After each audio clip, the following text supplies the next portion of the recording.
cartoons from present in the past. Every week will be an animated bash. What a cartoon!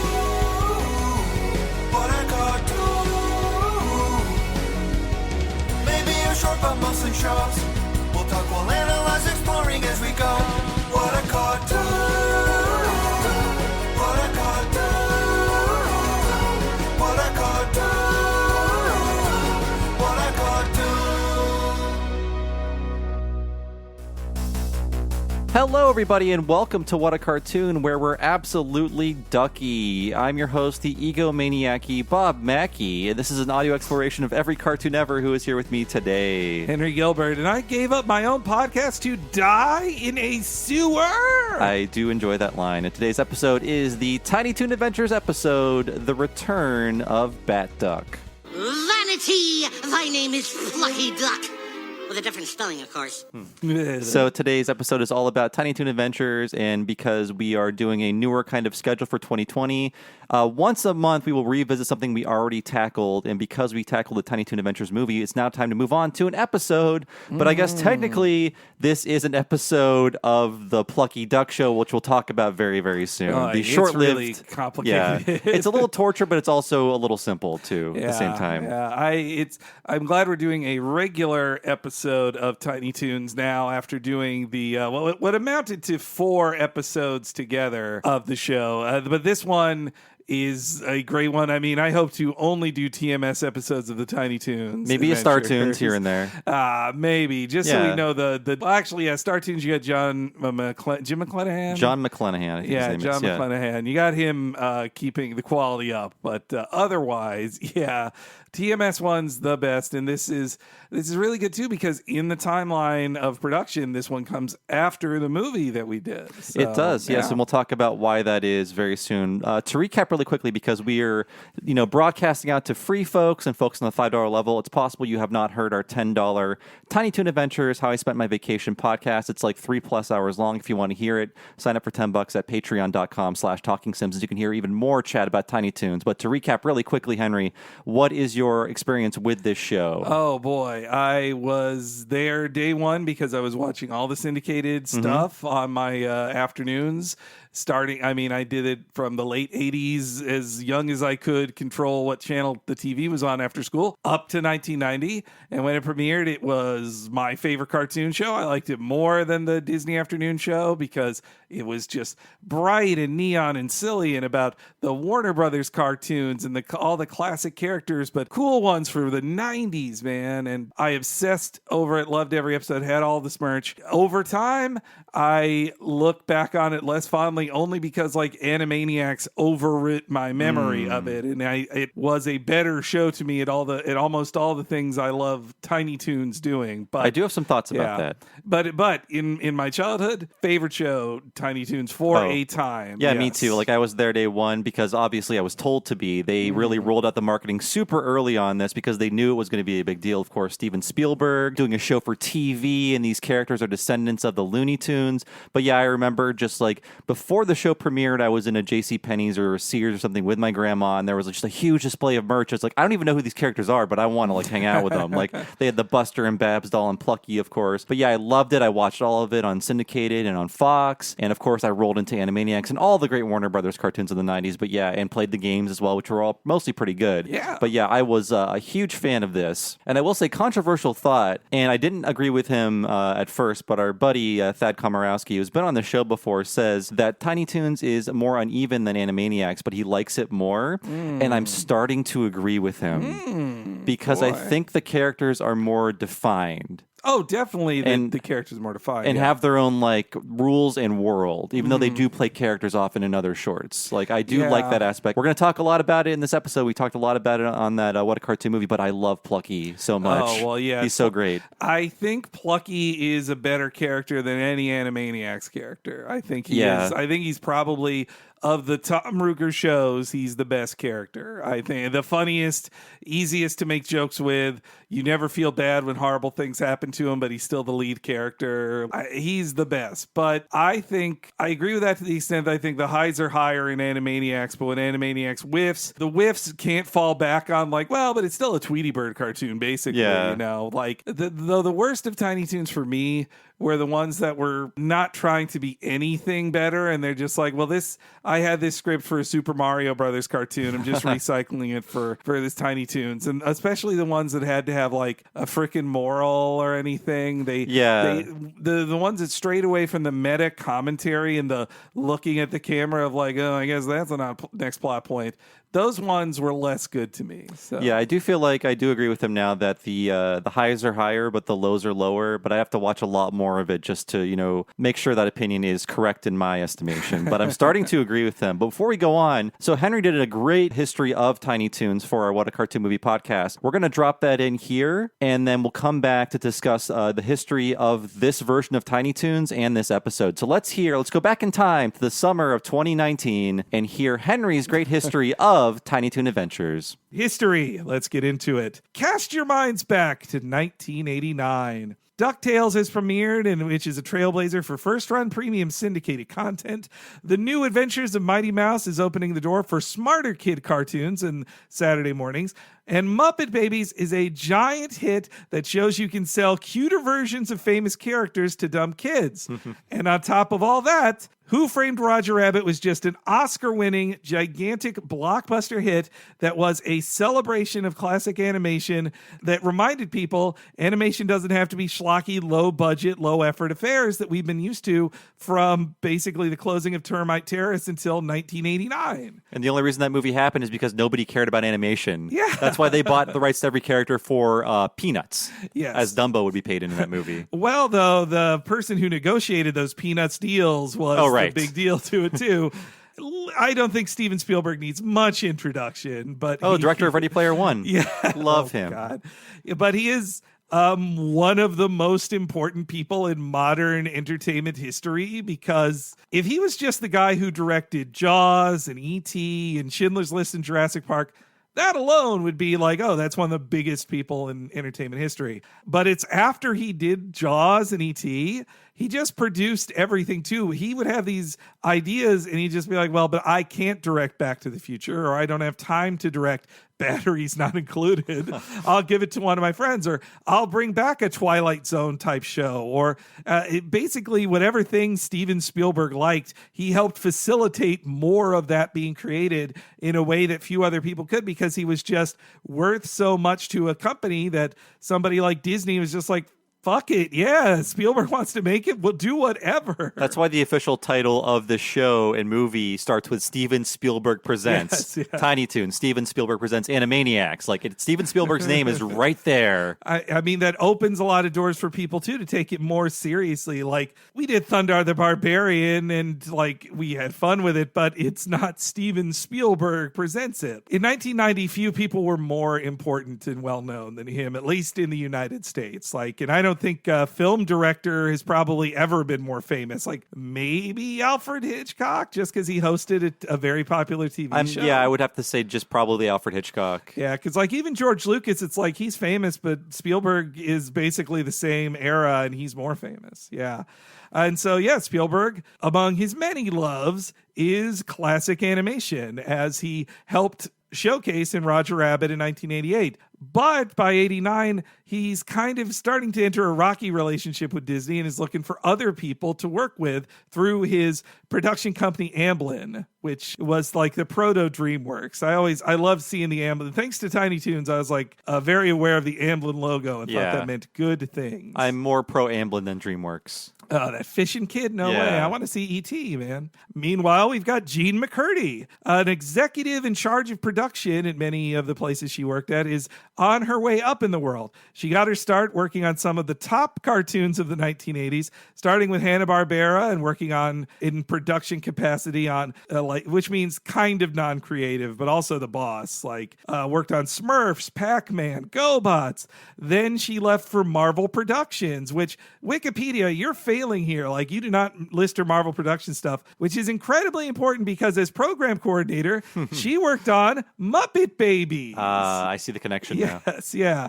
So she had worked on Muppet Babies, but also we saw her credits in that X-Men pilot that we did too. Like she was a big believer in the X-Men, that they could be a popular thing outside of comics, which she was right, but just too early. And a favorite of McCurdy's when she worked at Hanna-Barbera was one Tom Ruger, a young animator and writer who worked on multiple Scooby-Doo shows and the Snorks, and he even on 13 Ghosts of Scooby-Doo was able to bring in his personal creation, the fourth wall breaking comic strip hero Platypus Duck. When did we play that clip of Platypus Duck? I was on the Pinky and the Brain Okay, one, that's right, yeah. Which we go much more into the history of Tom Ruger there, but so that's why I'm not going to go too deep into Ruger. But yes, Ruger really found his footing in the very thankless task of babyfying Scooby-Doo Where Are You as a pup named Scooby-Doo. It didn't have to be good. Never. It just had to be Scooby-Doo. Yeah.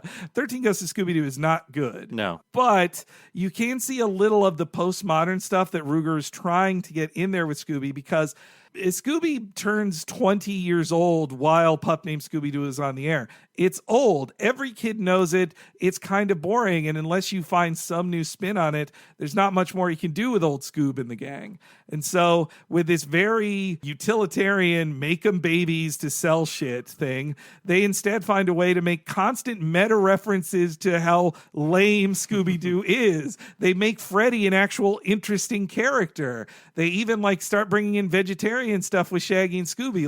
That's right. It's set the template for the next 20 years of Scooby-Doo being actually funny and self-aware. And Tom Ruger and his team were a big part of that, including series director of Pup Named Scooby-Doo, Glenn Kennedy, who, when the show was over, he would quit to form his own studio, Kennedy Toons, and we were all richer for that. But it's funny because a Pup Named Scooby-Doo looks better than the Tiny Toons that Kennedy did. Yeah, I think because Kennedy was working within the reliable Hanna-Barbera machine, and I think when my belief is that when Kennedy Toons, he was in charge of the management then, I think it was more mismanaged and sent out to a lot more satellite studios. They really pawned off a lot of work there, but we're getting ahead of ourselves there. So you got Ruger hot off of Pup Named Scooby-Doo in 1989, and then there's Sherry Stoner, the fourth of the major folks on this I'm going to talk about on Tiny Toons. She was a young actress entering her 30s in 1989. She had appeared over the last decade in one-off roles in TV shows like, The Murder, She Wrote victim for one episode, or A Little House on the Prairie schoolmate. Just one of those characters you see one episode. But her real love was in improv comedy as part of the LA Groundlings troupe. She worked with folks like Kathy Griffin and Julie Sweeney when they were just getting their starts. And one day, the Groundlings came to Disney Animation to teach improv acting to animators.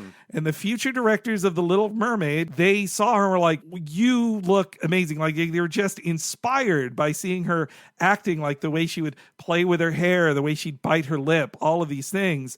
They saw Ariel the mermaid in her. Now, Ariel's face is drawn to look more like Alyssa Milano, as Glenn Keane, I believe, said.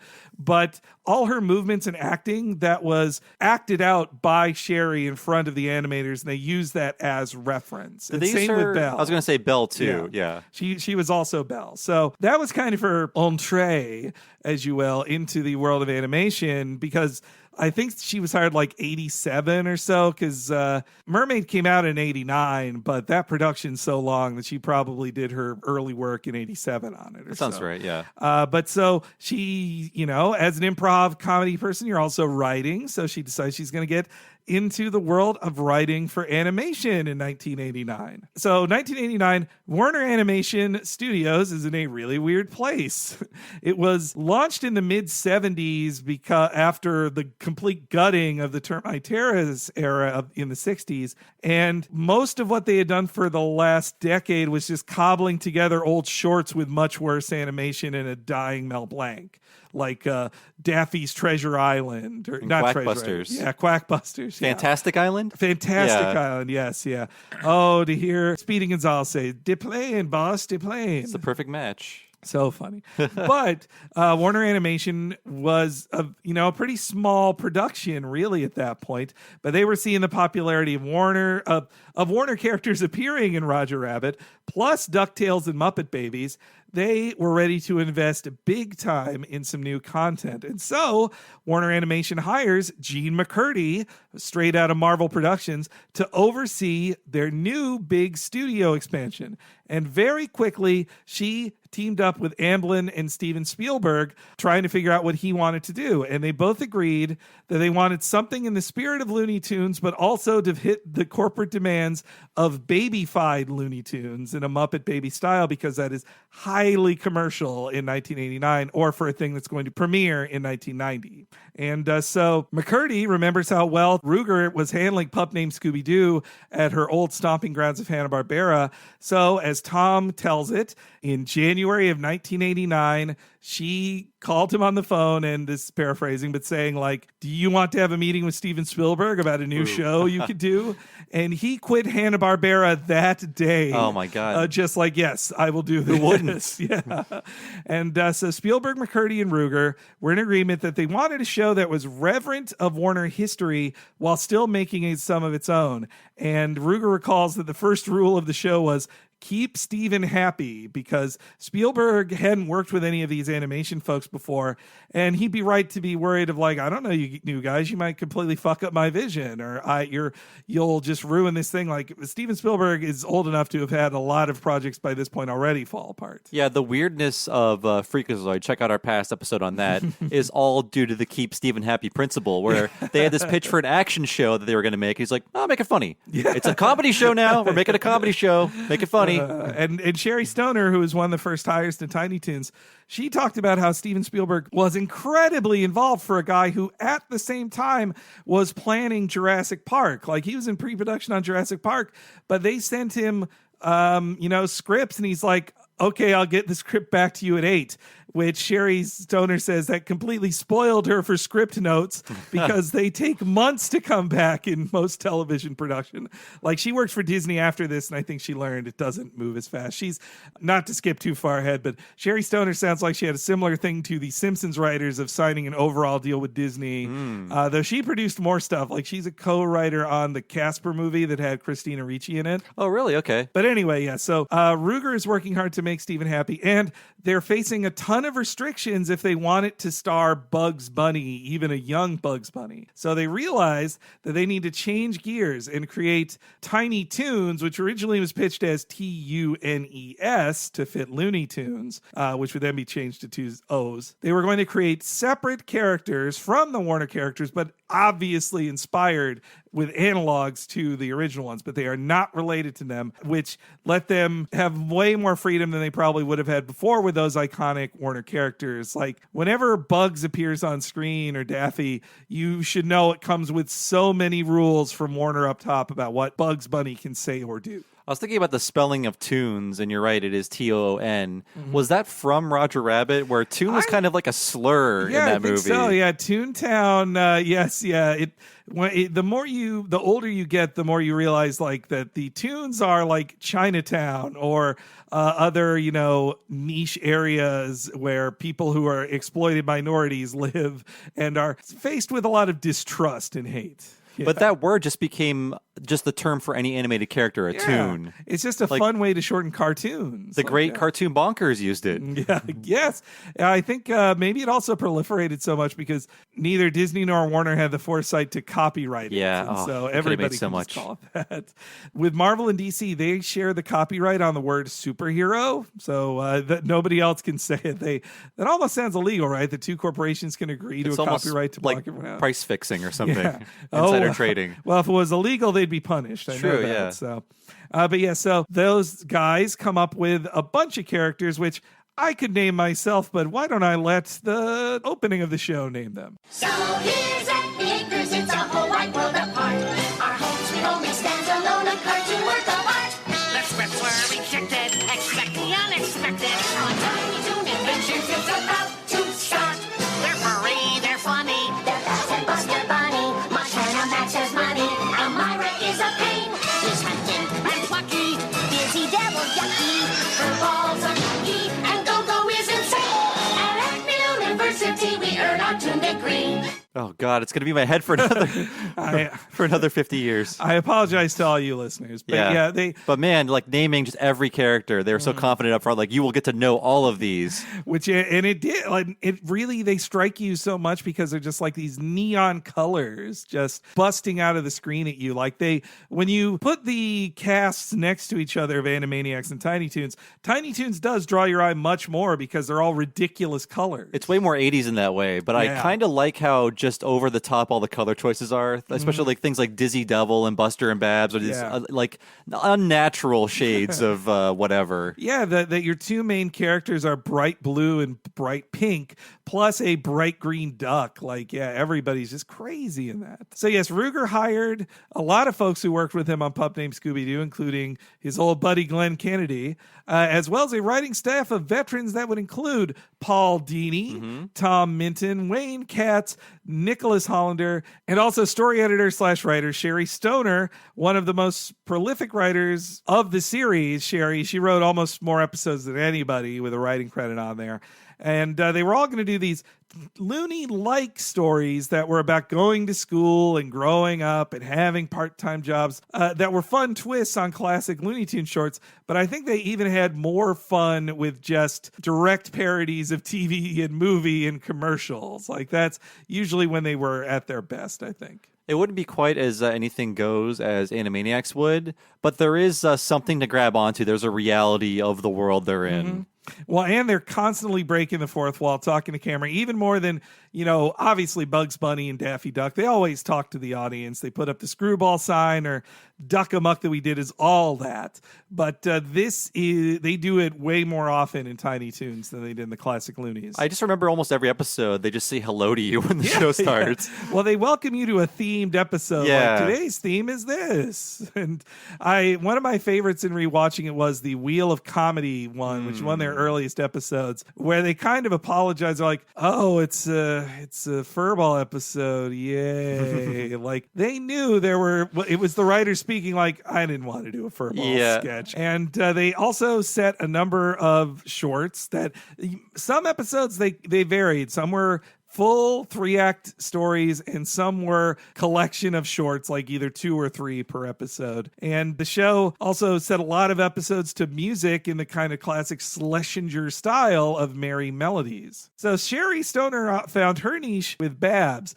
who, when I rewatch these, she's now easily my second favorite character in the show, too. You can't beat Plucky. Plucky's my favorite, but second is Babs. So the last cartoon movie we did for this podcast was Aladdin, and I know the genie was basically a Warner Brothers character in a Disney movie, but all the stuff Babs does, I was like, oh, she's Genie. She's just going to change costumes to make a joke about something. Yeah. And the Babs, like, Sherry Stoner wrote a lot of the top Babs episodes because, as she'd tell it herself, she saw really something of herself in this very funny and manic young girl that like loves to be silly, and the world is kind of suppressing her of just like, now, that's not proper for a lady, or just all these things. Babs suffers a lot for being a woman in comedy quite often. Yeah. And everybody just tells her like, a girl can't do that. Come on. And on the other side of that, I think Buster just kind of sucks. Upon watching this movie again, it's like he thinks he's too cool to be in everything he's in.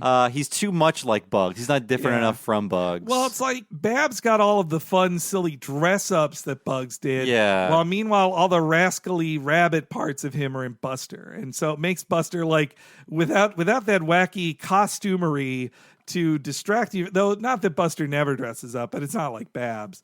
But more about Sherry Stoner too with Babs. Not only did she get through like her childhood stories with episodes of Babs being sent to the principal's office, but also clearly influenced by her career in Hollywood, the one where she joins the cast of 13 something. Right. And also, if you're a fan of They Might Be Giants, because of this show, you need to thank Sherry Stoner, because she was the fan of They Might Be Giants on the writing staff who said that they should get their songs. So it's all her. I'm sure they were fairly notable before that episode aired, but that put them in the minds of everyone who was like 30 to 40 now. Well, it should also be noted too, it was commercial synergy. Like they had Flood, what I think was their first album with Warner. I think what a good album. Yeah. It's a brand new album for 1990, Yeah. just like Tiny Toons was a brand new cartoon for 1990. It's a match made in heaven. Meanwhile, Tom Ruegger really favored stories that like seemingly were influenced on his kids, to the point that one of his kids plays Plucky Duck as a baby in the classic Something Goes Down the Hole. Yes, and would play Skippy Squirrel. Yeah, sorry. Sherry Stoner would play Slappy Squirrel to it. Like it's and also the character of Byron Bassett in this, partially influenced by Tom Ruegger's own dog as well. He tells a story about like how, if you remember one bad Furball short about how Furball keeps trying to eat this bird and then Byron keeps stopping him from doing it. That's because Tom Ruegger's dog protected birds from his cat eating the baby birds. So For some reason, I thought Byron was made up for this movie. I don't remember him from the series at all. well, that's a weird gray area in the show, that characters like Fifi are naked animals that walk around, but Byron is a dog. It's not a person. And Furball is kind of treated that way too. Like, no, you're not a person. But then Furball's in class. sometimes he is. Other times he's starving in a box somewhere. It's like, why is Calamity Coyote in class too? It's like, but that is the difference between it and Animaniacs as well. Animaniacs was the smarter to keep everything as separate sketches for the most part. You know, in musical scenes, they'd hang out together. But in this show, it's like we all go to Acme University. There's a sitcom-like element of mixing and matching characters because they all go to school together. While meanwhile, like the Warner Brothers and their sister Dot, they are pretty well kept away from the other characters, like Pinky and the Brain. They'll just walk by in the background so you remember what cartoon you're watching. Yeah. But also on the writing staff, let's talk again about Paul Dini. He got to go through some of his own passions, especially with the character of Batduck, who appeared in multiple episodes, which after 1989, you had to do 800 Batman references everywhere because it was inescapable. And on some of those Batduck episodes, Paul Dini even worked with some folks named Bruce Timm and Eric Radomski, which would give them some ideas for things that they would pitch in 1991 to Gene McCurdy. Also, as credited as a writer on many episodes, Jim Reardon. I had forgotten this. Like a lot of the silent ones, like Anvil, the Anvil Orchestra one or whatever, he wrote that one. Yeah, that's right. Before leaving for The Simpsons for late season 2, I think, maybe season 3.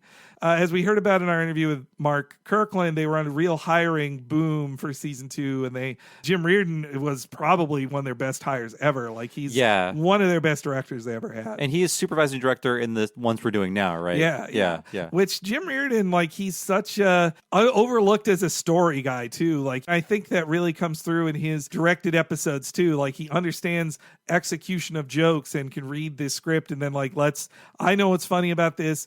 I can do it to the utmost. And he did that on some of the best episodes of Tiny Toons as well. And a few people that would eventually go on to form Spumco. Yes, yeah. Bob Camp, Eddie Fitzgerald, Chris Riccardi. Yeah. Dan Haskett also was in there, who he was the name like I didn't know too well until recently.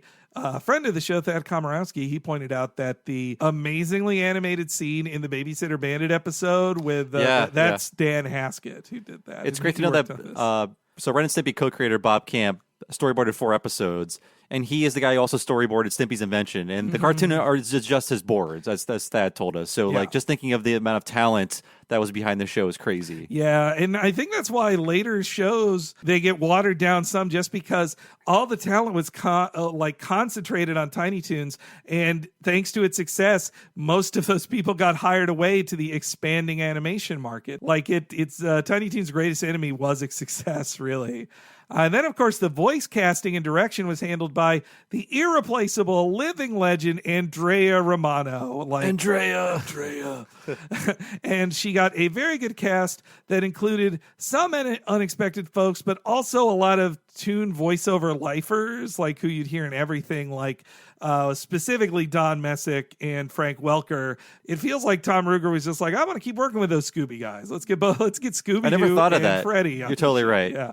But in the lead was Charlie Adler, who would quit in the second season because he was very upset he was not cast in Animaniacs. And this is Bob's cranky corner. The second Buster, John Kassir, he is the guy who played the Crypt Keeper, not Charlie Adler. So only one of the Busters was the Crypt Keeper. I'm sorry. I hear this misinformation everywhere, and I must stop it. But Charlie Adler is really good as Buster, though I think his best role ever is, I'm not a cow and chicken fan, so it's not that. Ooh, it's too much Charlie. Big head, the big heads. Yeah, Oh, exactly. yes. You can't have 3 Charlie Adlers screaming at each other like that, and maybe Ickis is his best. But Ickis is the cutest voice he's done. But yeah, I think that's really why I didn't really get into cow and chicken, because it's just too much Adler, and he's Baboon too. It's yeah. like, no, you can't have him in the other show. At least you get what, Michael Dorn? Yes, Yeah. at least you get that. But also on top of Charlie Adler, you got Rob Paulson, who would take a bigger role in Animaniacs. Cree Summer as Elmira and Merry Melody, the, I believe, first non-horrible African-American Looney Tune character. Let's pretend Merry Melody's the only one. She had a dog character that was the Mark Anthony character. Yes, yeah. Is it Mark Antony or Mark Anthony? Oh, Mark Antony. And Mark Antony. That is Barky Marky. That was like in one cartoon with her. Yeah, that sucked. I mean, well, Merry Melody didn't have many fun. Like, Elmira's more fun I think Cree Summer clearly enjoyed playing Elmira more than Merry Melody too. Like, and also Budnick as Montana Max. Yeah, Danny Cooksey. It was a real shocker to me as a child to be like, oh yeah, it's Yosemite Sam Montana Max. That hit me in adulthood. So yeah, it was the age of Budnick, where it was he was playing Bobby Budnick, Edward Furlong's friend in Terminator 2, and Montana Max, all of them like 3 years. Well, that was also like a wait, that's Budnick kind of moment for me too. He's got a great raspy voice for a little kid. He is a perfect voice, and of course, I liked any character named Max in things, as you know. But those voice actors are great. But the two I'd really like to spotlight are Tress MacNeille and Joe Lasky. Oh yes, R.I.P. Joe Lasky. I think he passed away in 2016. Yeah, it's sad. But Tress MacNeille, like, she was given maybe the toughest role on the show to be like, oh, you need to be the new Mel Blanc, but for this new girl character, you have to do 8 imitations every episode. You have to constantly sing. You have to play all these different voices. Like there's one classic one where they're flipping through channels and she's like Charlie Brown and then Bart Simpson and then Marge, and she's doing all of them. And like, fortunately, Tress MacNeille is one of the greatest voice actors ever, so she can handle that stuff. Hearing her here, I'm just like, oh yeah, she fucking rules. And she's given so many like thankless roles in stuff because nobody writes good women. Like Babs was one of the first well-written real female characters Tress ever got to play, which gave her a chance to really act out the character. I just love how mercurial Babs is. Like, just, she's so fun. You know, when Buster's sad about something, I'm like, oh, that sucks. But when Babs is like, there's no women I can look up to in Looney Tunes. This sucks. Though that episode I had to pretend that Honey was funny. This is what Honey always was. Always.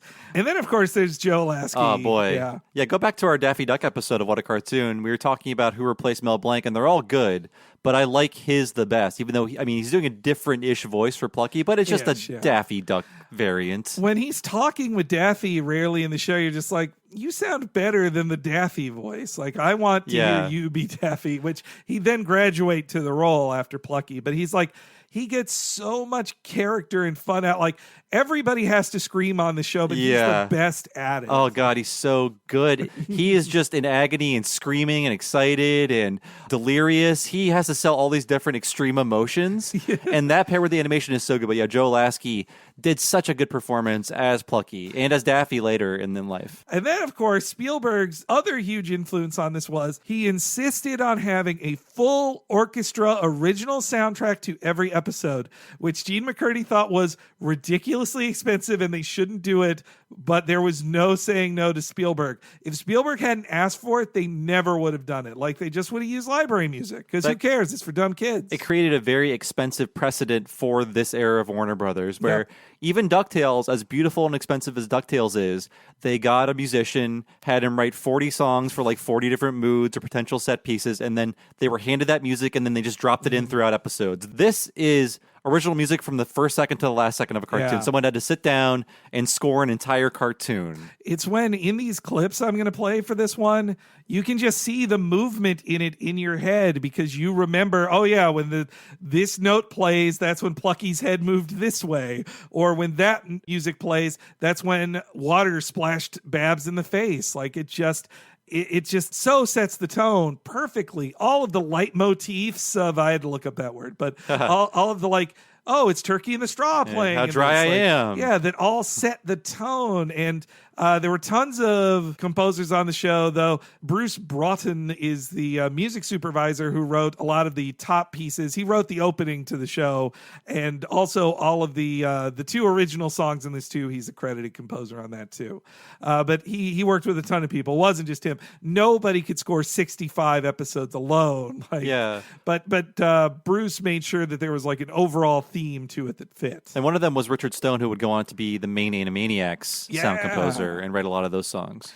And top directors on the show included like Rich Ahrens, Ken Boyer, Brian Vaughn's, Art Leonardi, Art Vitello, and also Kent Butterworth, fired from The Simpsons. That's right. Notorious. I guess he has one directing credit on the show. Co-directing with David Silverman. Yeah, for Some Enchanted Evening. His style did not work for The Simpsons. Yeah, which I don't want to fully blame. As David Silverman told us, it just wasn't like a culture fit. Like he had done Saturday morning and couldn't fit with primetime. But I also think he probably was rightly telling James L. Brooks, you can't do X or Y, and hearing that they don't want to hear that. And he has previously mentioned Eddie Fitzgerald, Bob Camp, Chris Riccardi, Dan Haskett, and John McClenahan. That's the name. Like if you love the Tasmania opening, that's all him. That's entirely him drawing it. Like another opening with just a list of characters. Yes, yeah. That's smart. You tell people what they like. So, all right, enough complimenting Americans here. Boo. Despite all those talented animators, the ultimate quality of an episode of Tiny Toons was often highly dependent on what production company made it. And some were not very good, like Kennedy Toons, which really was only saved in most episodes by John McClenahan Animation. They got fired after the first season. There's a reason the last episode, the 65th episode in the package, is High Toon by Kennedy, because that had the most problems and had to have the most retakes. I'd love to see how awful it looked before all those changes. Even as an 8-year-old, I was like, this is ugly. What is this? And they also work with places like Star Toons, run by McClenahan, ACOM, Wang, Encore, all of which did okay to great work that also varied wildly per episode. And it would just be very weird as an experience sometimes. Just like, oh, why does this episode look less good than the other one?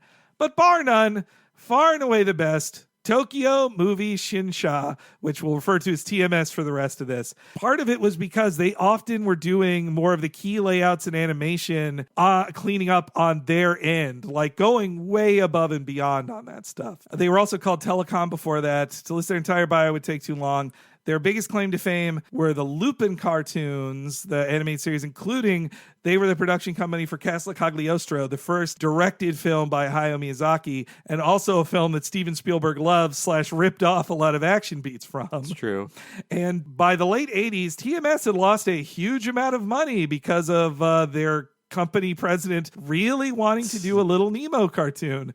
But also, I don't think it helped that they had the huge budget, though high return, of Akira as well. In 88, they released Akira. In 89, they're animating Tiny Toons. Like, that's how close it is. It's crazy. And also, they were losing a lot of their top talent to the then new Ghibli Animation Studio, too, by the mid-80s. So they started taking on a lot of work from America that they weren't doing before.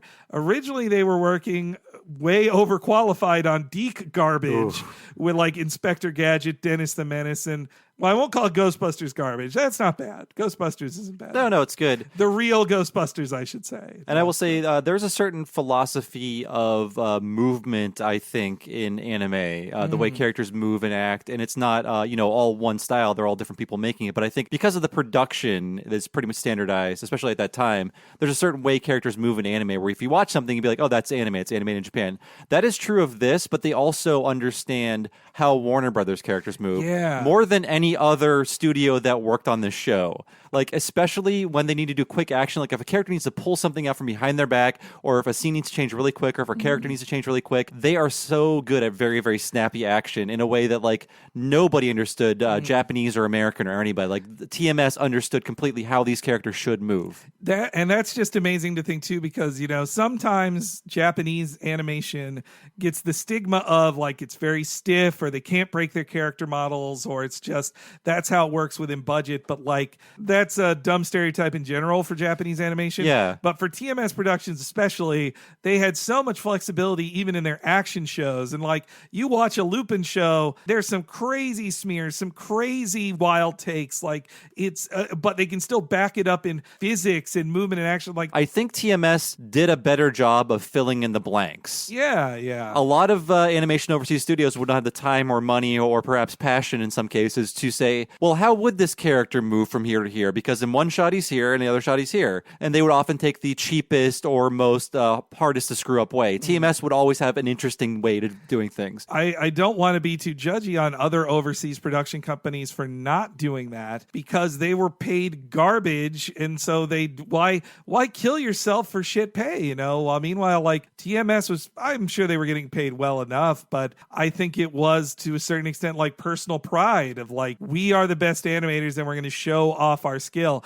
especially like we talked about it in our Akira, What a Cartoon Movie. That film is just a tribute to technically brilliant animation. Like it's just showing off. TMS was hot off of animating or being the production studio for the first 52 episodes of DuckTales. And so they were taking on more work, but more varied. They weren't focusing all on doing every episode of something like they did with DuckTales. So they took on, in the first batch of 65 of Tiny Toons, TMS took on 10 episodes. And clearly, Spielberg and the rest loved it so much, they made sure to front load the series with a lot of those episodes. And then most of the premieres were TMS episodes of the new seasons. And then, of course, they are so good that they get given the direct-to-video movie that caps off their first 65. So yeah, thanks, Henry, for putting that together. That was a great podcast. You can hear us gush even more about the great animation and everything else. So yeah, if you want to sign up and hear the entire thing, it's $10 a month, and you get access to all of the other What a Cartoon Movie podcasts.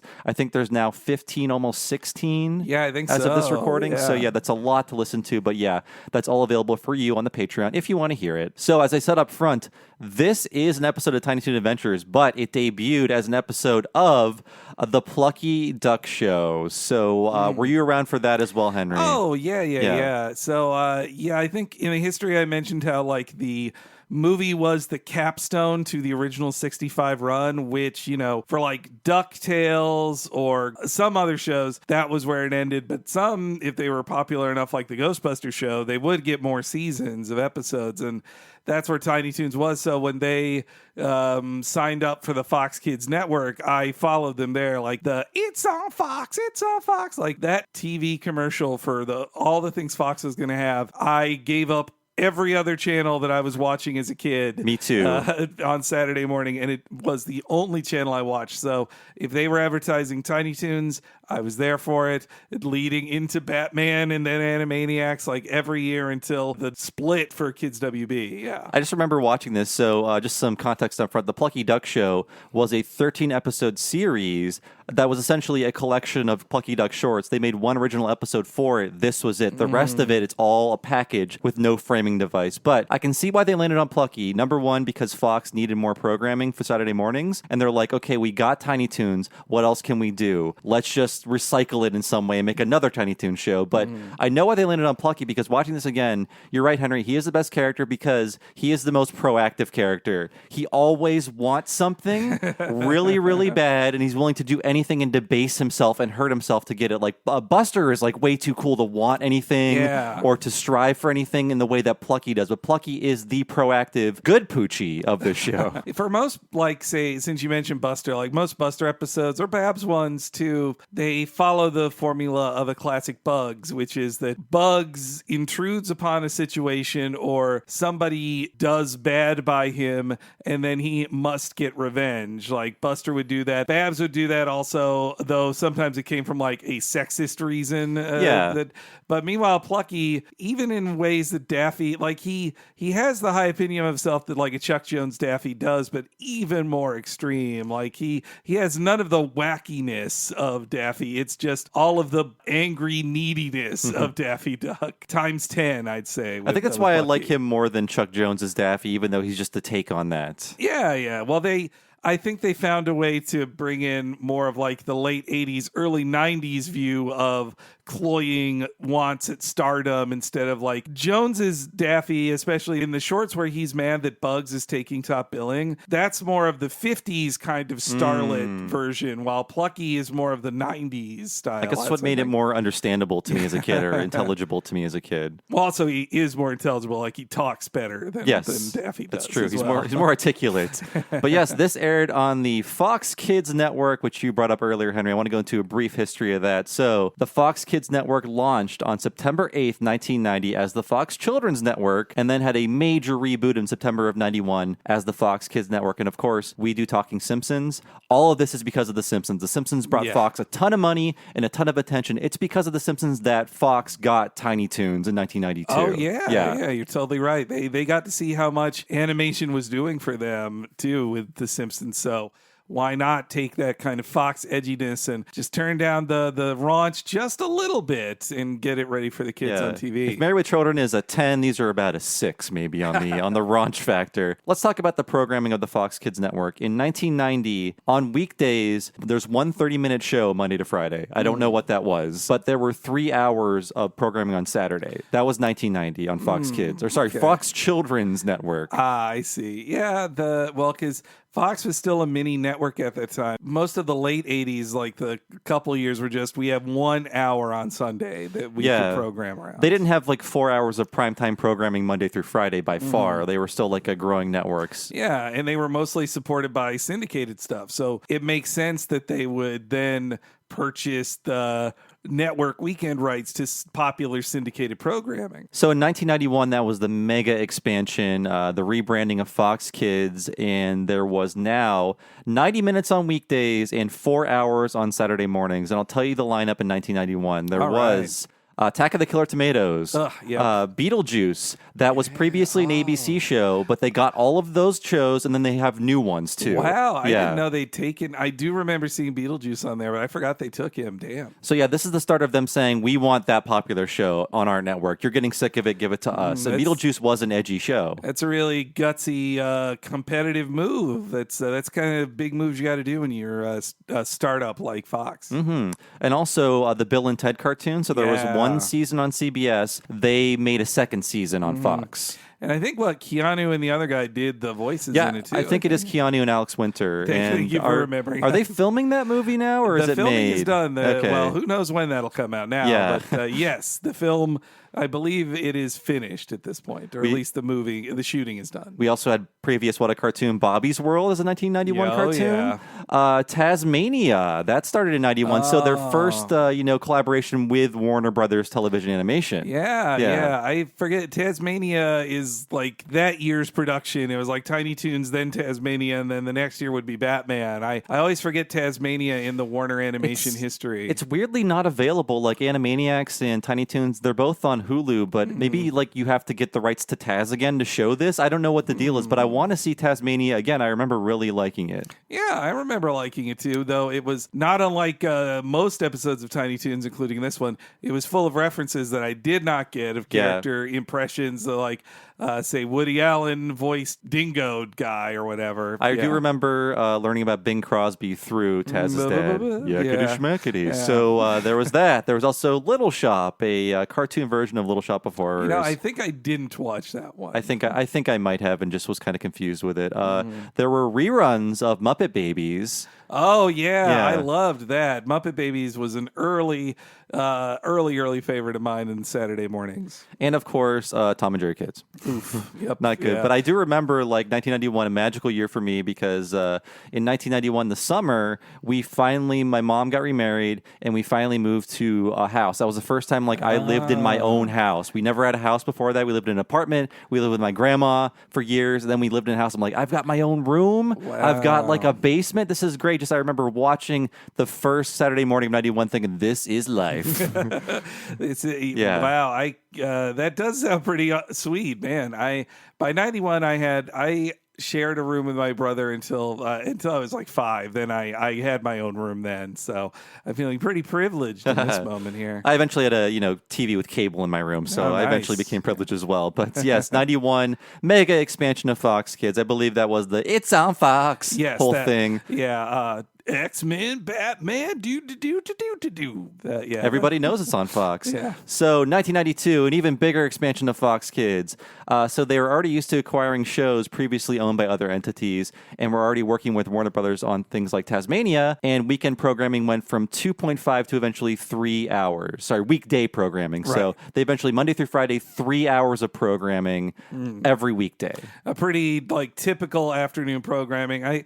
As I recall, in my areas like ABC and NBC, they all were just syndicated anyway. Like they didn't have a kids afternoon programming that was the ABC branded. Like for me, the independent station was the one that ran Disney Afternoon, but like ABC, CBS, and NBC, those were all like soap operas or talk shows in the afternoons after a whole school. lot of talk shows. Yeah, there were no cartoons outside of Fox and that like independent station that had the rights to Disney Afternoon. Lots of major acquisitions for Fox in 1992. They're really spending that Simpsons money while it's still around. So of course they got Tiny Toon Adventures, a huge acquisition for them, and they were making Batman the animated series, which would air the fall of 1992. So the history of Tiny Toons, we went through it on that podcast, but it ran through its initial 65 episodes in 91, and then there was an additional second syndicated season of 13 episodes. The Fox episodes consist of 20 new episodes for the fall of 1992.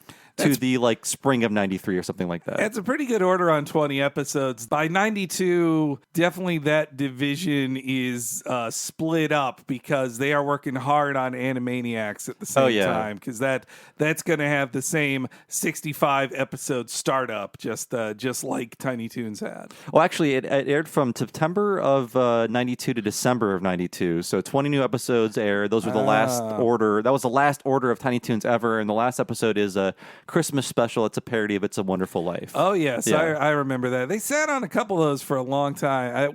There was still, after that, there was the Night Ghoulery and Spring Break shorts. Yeah, the Spring Break one aired in 94, and Night Ghoulery aired in 95, a very late year to run a new Tiny Toons. But it's another TMS episode. It also looks very gorgeous. I never even saw Night Ghoulery until like last year because I missed when the special aired. Probably I'd moved on with my life by 95, and Tiny Toons felt like a baby show for children. I was a tough 13-year-old by then. I'm ready for more Hollywood inside jokes. At that age. I now get Kramer versus Kramer jokes. So there's no real interview about how this came to be, how the Plucky Duck Show was made. I just assume Fox is like, kids love Tiny Toons. Plucky is the best character. Let's make one new Plucky episode and then just collect all of his shorts for 13 and just run them for the fall and then never touch it again. Like, we just need 1/2 hour. Maybe something wasn't ready, or maybe they were just like, we saw an opportunity. I mean, by 92, they've got the, not just the ratings, but also like the merchandise sales stats. They probably know that Plucky is the most popular character, so they can fake a spinoff with a clip with basically a repackaging of stuff and then you just record some new dialogue with Joe Lasky and then just clip it all together, And so there were 13 episodes of this, all aired between September and December of 92, never heard of again.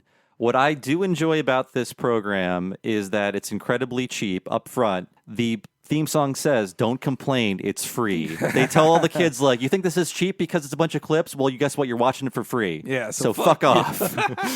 Plucky says, fuck you, buddy. I do think by 92 I had gotten just cynical enough to be like, really? I've seen all these before, because of course I knew I'd seen. They weren't new to me. I'd memorized every short from Tiny Toons.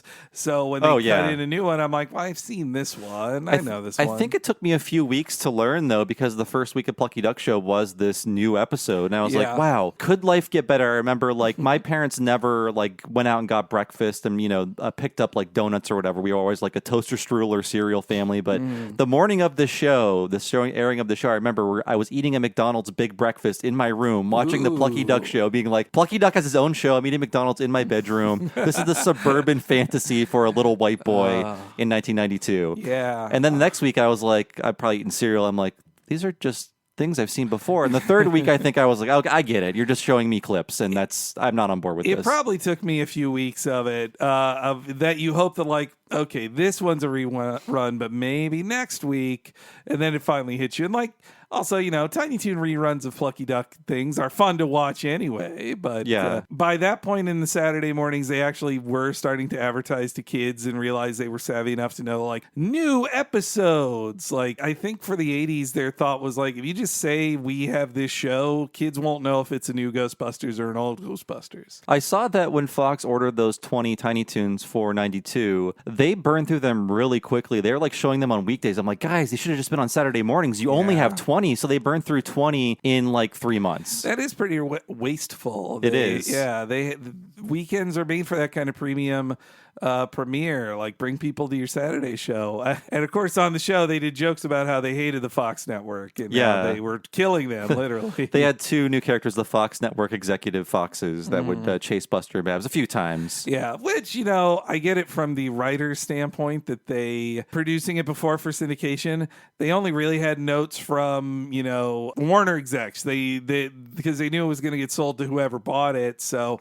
there wasn't a network to deal with. Now that they were working with a network, it was Warner notes and Steven Spielberg notes and Fox network notes. It seems like they could still get away with a lot just based on what I've seen on, Batman and this episode and Animaniacs. I feel like I don't think they put up that much of a fight, but maybe I don't know the whole story. Well, we didn't see much of a Julie Brew in these seasons. They took away the hot furries. I know. They erased Minerva Mink's cleavage. It's it ruined a generation.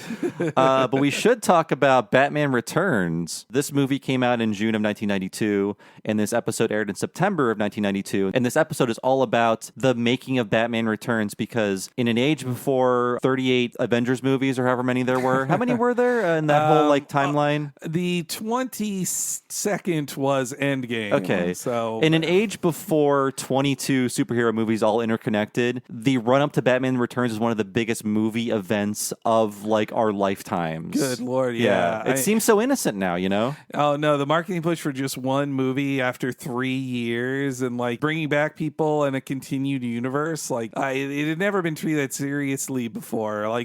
For our generation who were 7 when they saw the first Batman movie, then those 3 years are half your life almost, that you're waiting for more Batman adventures. And yeah, you've had the toys all summer too. I've been for the last 3 years I was playing with my Batman toys all over the place. I do remember seeing that movie with my mom. She took me to that sexy movie with Catwoman. I do remember a very distinct memory, another happy childhood memory of I had just finished watching my tape of Homer at the Bat, and the talking softball credits were running. She was like, "Do you want to go see Batman Returns?" And I was like, "Do I?" So yeah, I don't know why I remember these. Maybe because they're happy memories. Yeah, happy memories. They stick with you. But they're all related to watching things on TV. Yeah. Then I watched something, and then I watched another thing. Oh, that's why I'm doing this. All my happy memories are TV related. But yeah, I think I went to Batman Returns on a sleepover thing, because I don't remember the sexy fun or even the eating of the bird. The only scene that really stuck with me as a kid was the penguin biting that guy's nose. Oh, me too. Because it disturbed me so much, and I remember feeling extra scared because I was like, my mom didn't take me to this movie. I'm scared, and I don't even have my mom here. I know my mom and I both enjoyed the little penguins. Oh yeah, those with were the cute. rocket backpacks and stuff. I had toys of those guys. They're adorable. They're my friends. But that was a huge movie. And during the writing of this episode, let's say they were writing it 10 months or 12 months before it aired, they were definitely in that world of who's going to be Catwoman? What's happening behind the scenes? Is Tim Burton dropping out? Is there problems? So much of this movie was shrouded in secrecy on purpose, because movie productions usually are, but this movie was so big. They were being ultra secretive, and people weren't used to that. So there was so much discussion, and these writers of this kids cartoon, they were just caught up in that world living in LA. Mm-hmm. Yeah, well, it should also be noted that this was a Warner Brothers studio production, as was the movie. Yes. So even if they wanted to avoid it, they're on the same lot as all of this Batman production stuff going on. And actually, it's being filmed in London, but I'm sure there's marketing and other things happening at Warner Brothers. You can easily hear if you go to the commissary, maybe there are people talking about what's happening in that giant London studio Tim Burton's at. Well, and all the post production and everything, and all of the the movie was so heavily marketed too. Like it made the 89 Batman with all of its t-shirts like blush in comparison to how over the top the marketing of that was. The Bat, the Cat, and the Penguin. I also think with the Warneriness of the whole thing, there's multiple references to major Warner Brothers specifically films that came out in between when they would have ended production in 90 and when this episode aired in 92. I feel like I need to explain these things to a young person because I'm like, I was there. I know what these are. But if you were born, I don't know, even 10 years later, you definitely would be confused. Yeah, these were all specifically ripped from the headlines of like 1991 to 92, and they don't make any sense without it. Another thing that was sort of inspired or directly connected to the release of this movie was the Saturday morning premiere of Batman, the animated series. That started a few weeks before this with the Catwoman two-parter. Yes, yeah, the Cat and the Claw, or the Red Claw, I think it is, or Crimson Claw. I forget. That two-parter is kind of weak, and it's but it's a Catwoman episode, so you put that on as the first debuted one. Apparently, it had a primetime debut like right before that with On Leather Wings, which is a great, adult episode. But I don't know if I actually watched that when it aired, or I'm not sure when it aired. I think I did. And I definitely remember watching Heart of Ice as the first regular weekday episode of the show. But as a 10-year-old, it's hard to keep up with all that stuff. It is. So you need to grab the TV guide thing from your parents' newspaper early on Sunday to keep track of it. I honestly don't know how I was tapped into all this stuff as a kid. Maybe I was just watching Entertainment Tonight every night. Probably. Yeah, probably. But I remember getting all of these references and knowing about all this stuff because it was just I guess I was always tapped into this world and wanting to know what's going on behind the scenes. And when I got old enough, buying Entertainment Weekly and things like that, just being into the world of production, I was always way into it. I think I needed to ask my mom for a few things to be explained in this one. There's one joke I remember going what's that about to my mom. I'll get to it when we get to it. Yeah. This whole episode though is based on a very specific element of the production of Batman Returns. It is so specific. I think it just lost on anyone who would watch it today, and that is the search for Catwoman.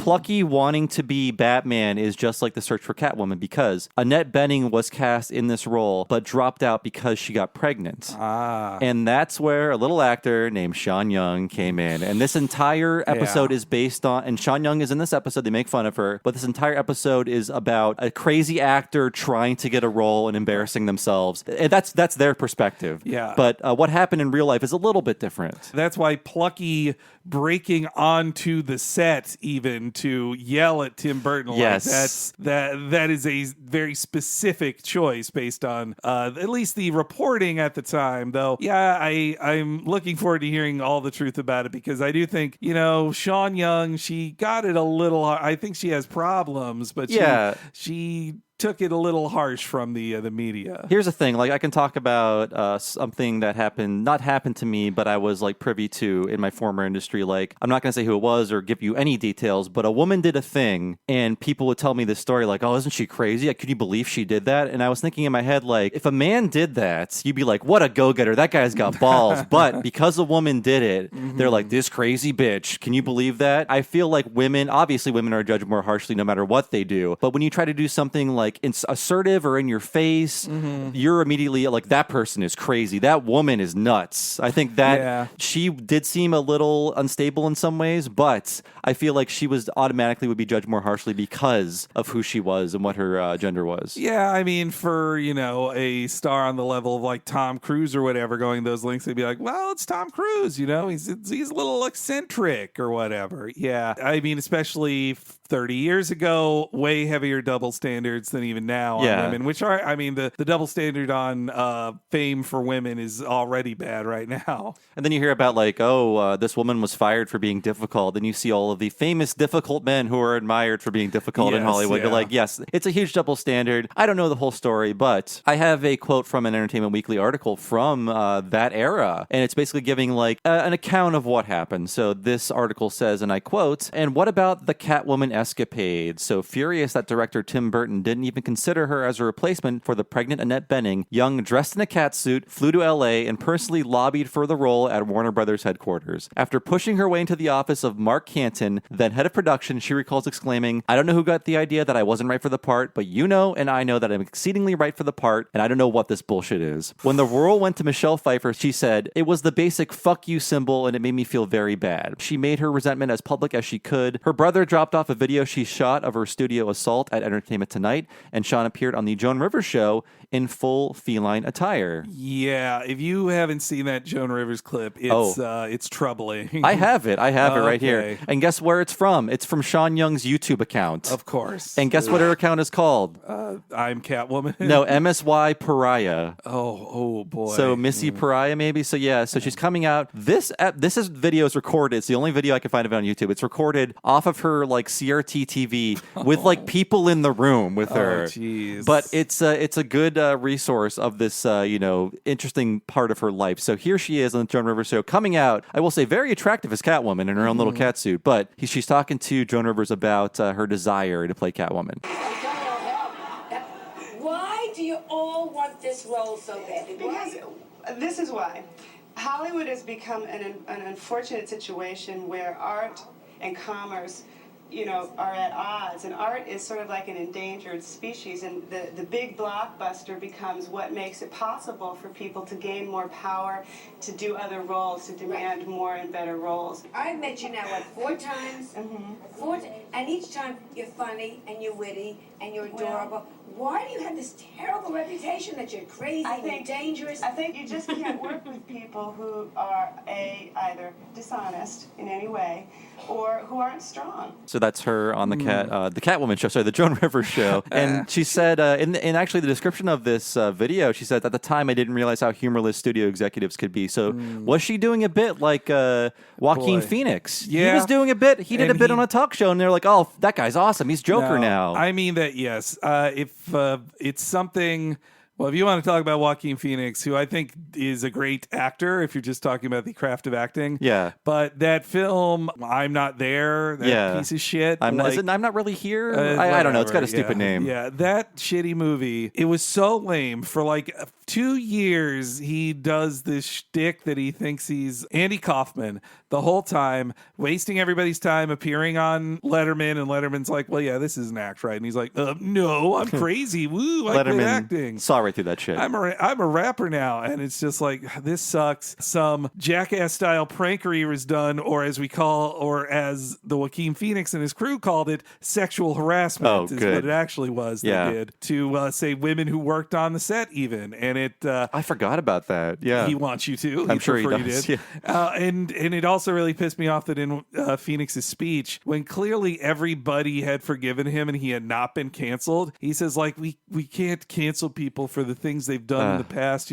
People grow and change and learn. I'm like, the man who made that movie can't say that like that. I'm not even saying I fully disagree with what he said, but the guy who made that movie and wants everybody to forget he did it. But anyway, yeah, Sean Young though. Well, I think here's the difference for men and women in that situation too. Joaquin could do that, take 4 years off, and then come back and be a star in movies again and rebuild his career. If Sean Young at her age takes 4 years off, then she's already too old to be cast in anything anyway. And I felt really bad for her getting kind of written out of the Blade Runner 2049 too. Like, she sort of is in it for like 1 second. She played ball, but what she said in that clip, I was like, no, that's all true. That's true. And she went from a major leading lady in the 80s, and this sort of killed her career. She went on to be like an Ace Ventura 1 and things like that, and TV roles. Shameful part. That's her. Yep. I forgot that was her. Holy crap. Yeah. Oh, and geez. I mean that was just really sad for her in that moment. But I mean, in the video, the other clip I'd seen from the Joan Rivers thing is her like talking to camera like, "Tim, you made a promise to me. Don't break it." But she was like acting like Catwoman to show how good she was for it. But it is just so weird. Yeah. And I don't think the Joan Rivers show did her any favors. Yeah. I mean, I don't think she was known for doing bits, but I'm like, was she doing a bit, or maybe she was having fun? I don't know, but I don't think she deserved what she got. I mean, like, so the intent of this episode, this entire Tiny Toons episode, is mean-spirited because it's about Sean Young. I can ignore that. The joke about her is really mean, and I don't like it. Yes. Now that I know the whole story. But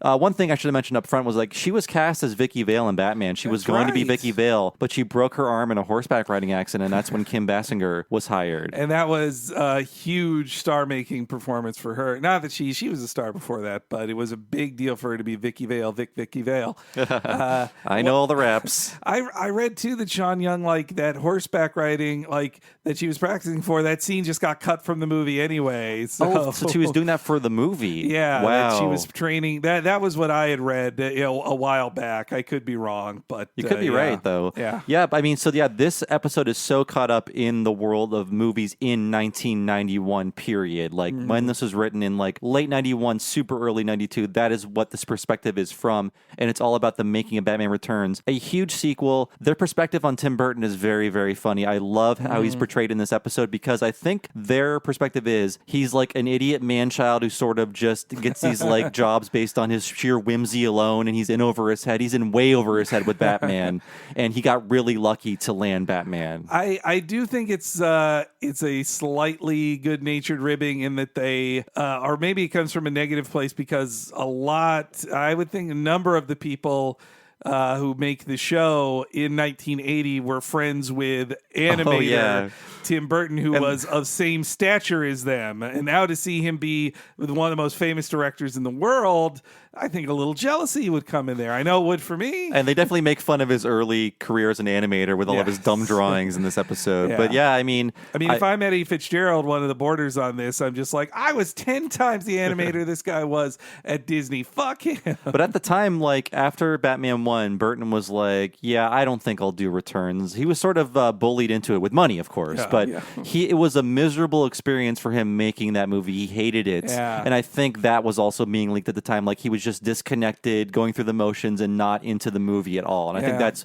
what's reflected in the Burton we see in this episode. Yeah, we covered that too, how he kind of had to split his focus. He wanted to work really closely on Nightmare Before Christmas, but he had to get another person to be the full director on it because he was too busy with Returns. And the direction he went after Batman was just like, I'm making my suburban 60s fairy tale, Edward Scissorhands. So that's what he did after Batman. Yeah, and could be just weird in a quieter way again. And let's talk about him for a second. Nobody has let me down more as a filmmaker than Tim Burton. I mean, I feel like it's like with Weezer, you can tap out after the 90s because it's all like, I don't even like Sleepy Hollow, but like the squandered talent, and maybe there wasn't even that much there. Maybe it was all his production designers, but man, I used to love Tim Burton so much. I was there for anything he would do, but I just feel like everything he does is just like, here's my zany spiral take on this. Well, yeah, I think obviously in 01 that was Planet of the Apes, and that was a real downfall there. But I think it's funny, we left him as he or stopped really paying attention to his films the more successful they It's became. true.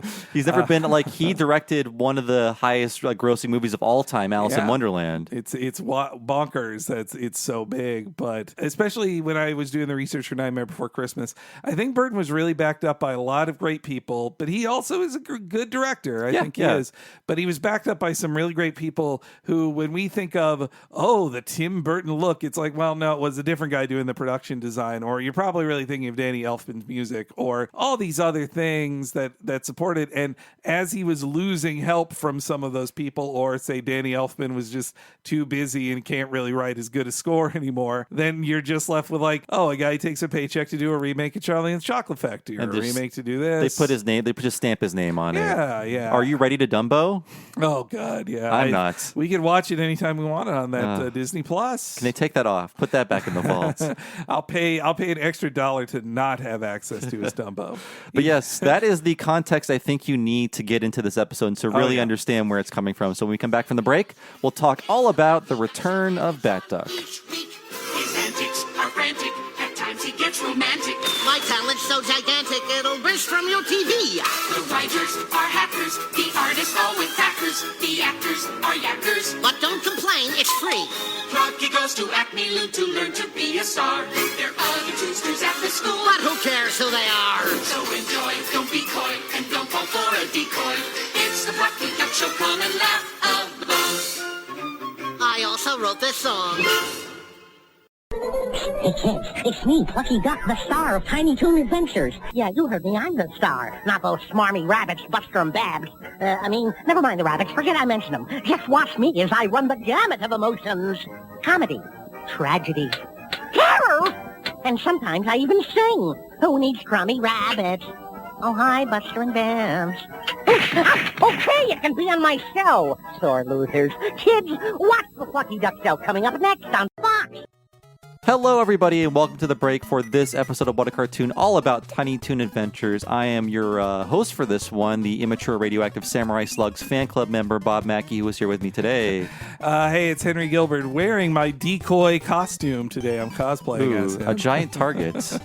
Yes, so thank you so much for listening to the show, and we're here to tell you about the Talking Simpsons Patreon, which hosts all of our content, and if you sign up today at the $5 level, you'll get all kinds of great stuff, like all of our episodes 1 week ahead of time and ad-free. You could be listening to our episode all about Reboot right now if you sign up at the $5 level. But also, you'll have access to all of the podcasts behind the $5 paywall. That includes so many, over 100 at this point. That includes all of our miniseries like Talking Critic, Talking Futurama, Talking of the Hill, and the upcoming, just around the corner, Talking Mission Hill, available only to $5 patrons. We have so many more things on top of that. We have so many interviews we've done over the past almost 3 years, end of season wrap-ups and deleted scene specials. There is a lot happening on the Patreon. You can only get, if you're a member, signing up for $5 at patreon.com/Talking Simpsons. And Henry, you can tell everybody out there what's happening at the $10 level. One super long podcast once a month, just for patrons. Yes, for the premium folks who want to ride a limo to podcast star power, then you need to get the $10 a month subscription level that gets you the What a Cartoon movie podcast on top of all this other stuff. The last podcast each month on the What a Cartoon feed is the hour-long preview, but if you want to hear the full What a Cartoon movie podcast each month, sign up at $10 a month. You can hear this month's very soon of SpongeBob SquarePants the movie. Before that, we've had The Nightmare Before Christmas, the Tim Burton one we talked about here. Also, Batman Mask of the Phantasm, as long as we're talking Batman. And you got to hear a big chunk of it in this episode, but hear the entire Tiny Toon Adventures, How I Spent My Vacation, to hear us go through all of the water references and tongue jokes. We count them all. And tons more before that, too. Iron Giant, Toy Story, Akira. Too many to list. You got to check them all out at patreon.com/Talking Simpsons at the $10 level. And no matter what level you sign up at, it's so easy to listen to all of our bonus content alongside all of the podcasts you listen to for free. Once you sign up, you're given a code that you have access to at all times. What you need to do is just drop that code into whatever you use to listen to podcasts. It is so easy to do. And once you do, you can listen to those podcasts with whatever you use to listen to podcasts normally. And there's also an app for any smart device. For the Patreon app, works very well. So either way you want to do it, it is so easy to listen to all of our bonus content that you're going to pay for at patreon.com/Talking Simpsons. That's it for us. Thanks for listening to this break. We'll let you get back to our full discussion of the Tiny Toon Adventures episode, Return of Batduck.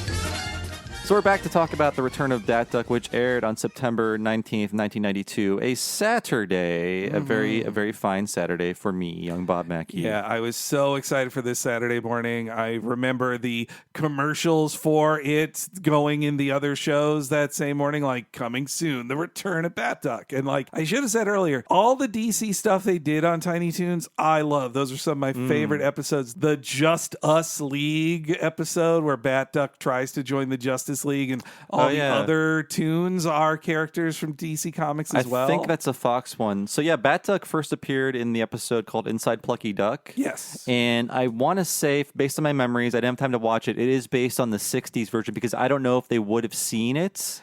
You know, yes and no. They knew in the production timeline it's the 26th episode in the pack, but I could assume that they only knew there was going to be a Batman movie the summer of '89 before the show started, but it's a lot of different Batman actually, and it's co-written by Paul Dini, so it's full of Batman history. I skimmed through it today too, but I'd watched it a bit last year too. In Bats All, folks, that's the segment in Inside Plucky Duck. It starts with the classic Batman origin, like straight from the comic of the bat crashing through the window and saying, like, I shall become a bat. Except he jumps into the room and he's dressed as a baseball bat. That's funny. I like it.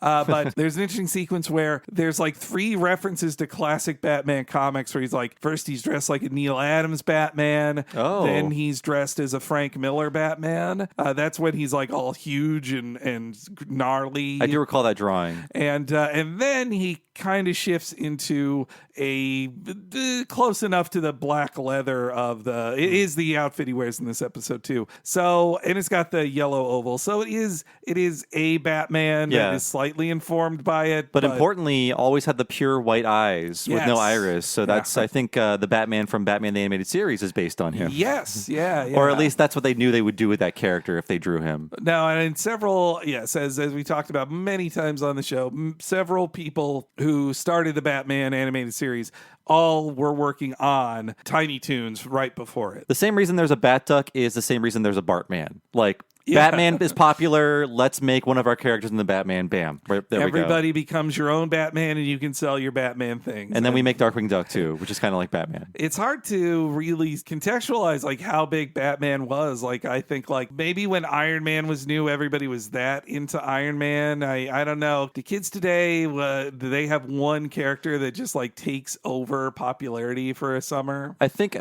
Batman might have been bigger just because there was less entertainment options, but also the iconography was just so easy to put on anything. Like, I remember having a Batman bat symbol shirt as like an 8-year-old. My mom got it for me. Oh yeah, I think I had one of those too. I mean, they make a joke about that T-shirt. Like that T-shirt was everywhere. Yeah, and Warner learned so much from that like right after they're like, oh, we just will have like a gray T-shirt with Bugs' face on it or a black T-shirt with Daffy's face on it. Like they really got into the T-shirt business. That funny video or it was attached to VHSs of Bugs Bunny telling people to get the Warner Brothers catalog that I think was on like the Batman VHS. That's him saying like, we got all these T-shirts, buy them. Oh yeah, he's like holding up a Batman shirt or something. Yeah, Batman hat or a Warner logo hat. Featuring a not good Mel Blanc. Is that a Mel Blanc?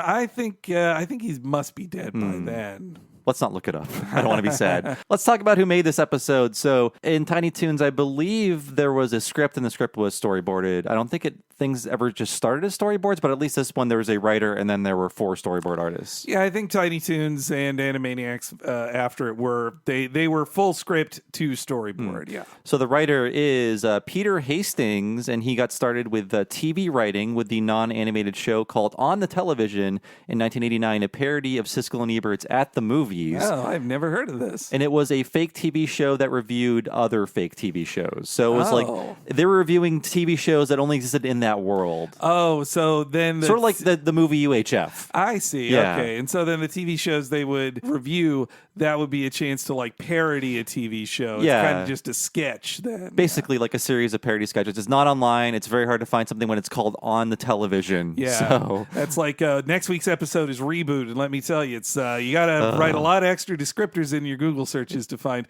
Reboot cartoon. It's like the movie Up. Yes. Oh, God. So think about your SEO, brand officers. Yeah, seriously. So he wrote one episode of Darkwing Duck in 1991. I believe it was called The Merchant of Menace. And then after that, he rolled into Tiny Toons, where he wrote one episode in season 2. And then it seems like he went full-time in the Fox series, where he wrote 8 more after this one. Oh, this is such a big gig. I would hope he'd get... he was not just a freelancer. But then again, that does go to my belief that the best writers were working on Animaniacs, and they gave the junior writers from the first 65 more opportunities. In the like Sherry Stoner, Tom Ruger, they're really on Animaniacs at this point. I mean, he went on to write a ton of Animaniacs stuff. Okay. He's credited on so many episodes and also Pinky and the Brain. It seems like he left the Warner fold after that. He did a lot of stuff after that, but his most recent role is showrunner on the recent Captain Underpants show, which okay. I know kids love that. And I think the CGI movie looks pretty cool, but it's not like something I grew up with. Oh, you know what?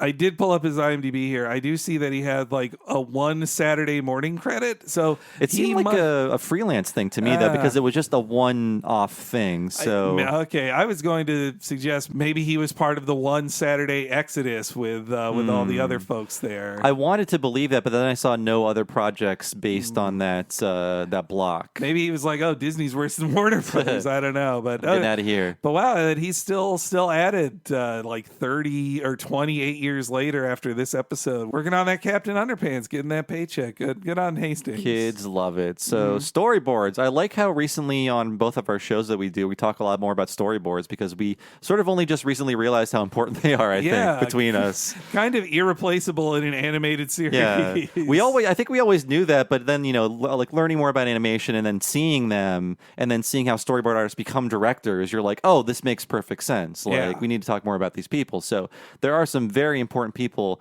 doing storyboards on this episode. One of them is Eddie Fitzgerald, who is the basis of Pinky in Pinky and the Brain. He was the inspiration for Pinky down to his weird teeth. Yeah, it's mainly just a way to make fun of his teeth, I think. Yes.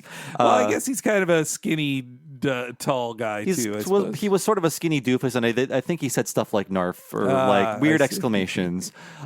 He worked a lot, so it's so weird. I think one of the reasons why I think I might like Tiny Toons more than Animaniacs is there's a little bit of Ren and Stimpy energy to it. There's a little bit more gross out, a little bit more cartoon violence than there is in Animaniacs, because it was sort of like a Bakshi to Tiny Toons to Ren and Stimpy pipeline for a lot of these people, and he was one of them. Yeah, that makes a lot of sense and then when Animaniacs came on, it was more script driven. The writers had even more power over it, and that kind of stamps out the creativity. And we know what John Kay thought of Animaniacs. Yeah, for sure. he ghostwrote a review of it. That's awful. So yes, he is all over. Eddie is all over the second season of Ren and Stimpy, which I think we would all agree is the best one. He did a ton of storyboards on all your favorite episodes. So like the same guy storyboarding for Ren and Stimpy at the same time was storyboarding for this and similar things. Wow. So yeah. Well, I mean, that's the gig economy of animation in Los Angeles. So he's probably finished Ren and Stimpy and then did a Tiny Toons and then a Ren and Stimpy. Yeah, and I mean, like he's sort of not sort of. I don't know if he's changed his tune, but he is a John Kay like true believer, like a John Kay defender. I don't know, maybe he's changed his tune lately, but all I've seen of him lately has been disappointing. And like in the late 90s and thousands and whatever, 2000s. Eddie, come on, rethink yourself, buddy. And I think he's all over those like DVD commentaries with John Kay too. Oh yeah, I think I can't. I hate to even remember him. Like those are crime scenes. I consider those it's all extras. bad news, but he did good work back in the day. Sure, yeah. And he was fresh off of Ghostbusters that had a bunch of his weird looking characters in it, which I loved.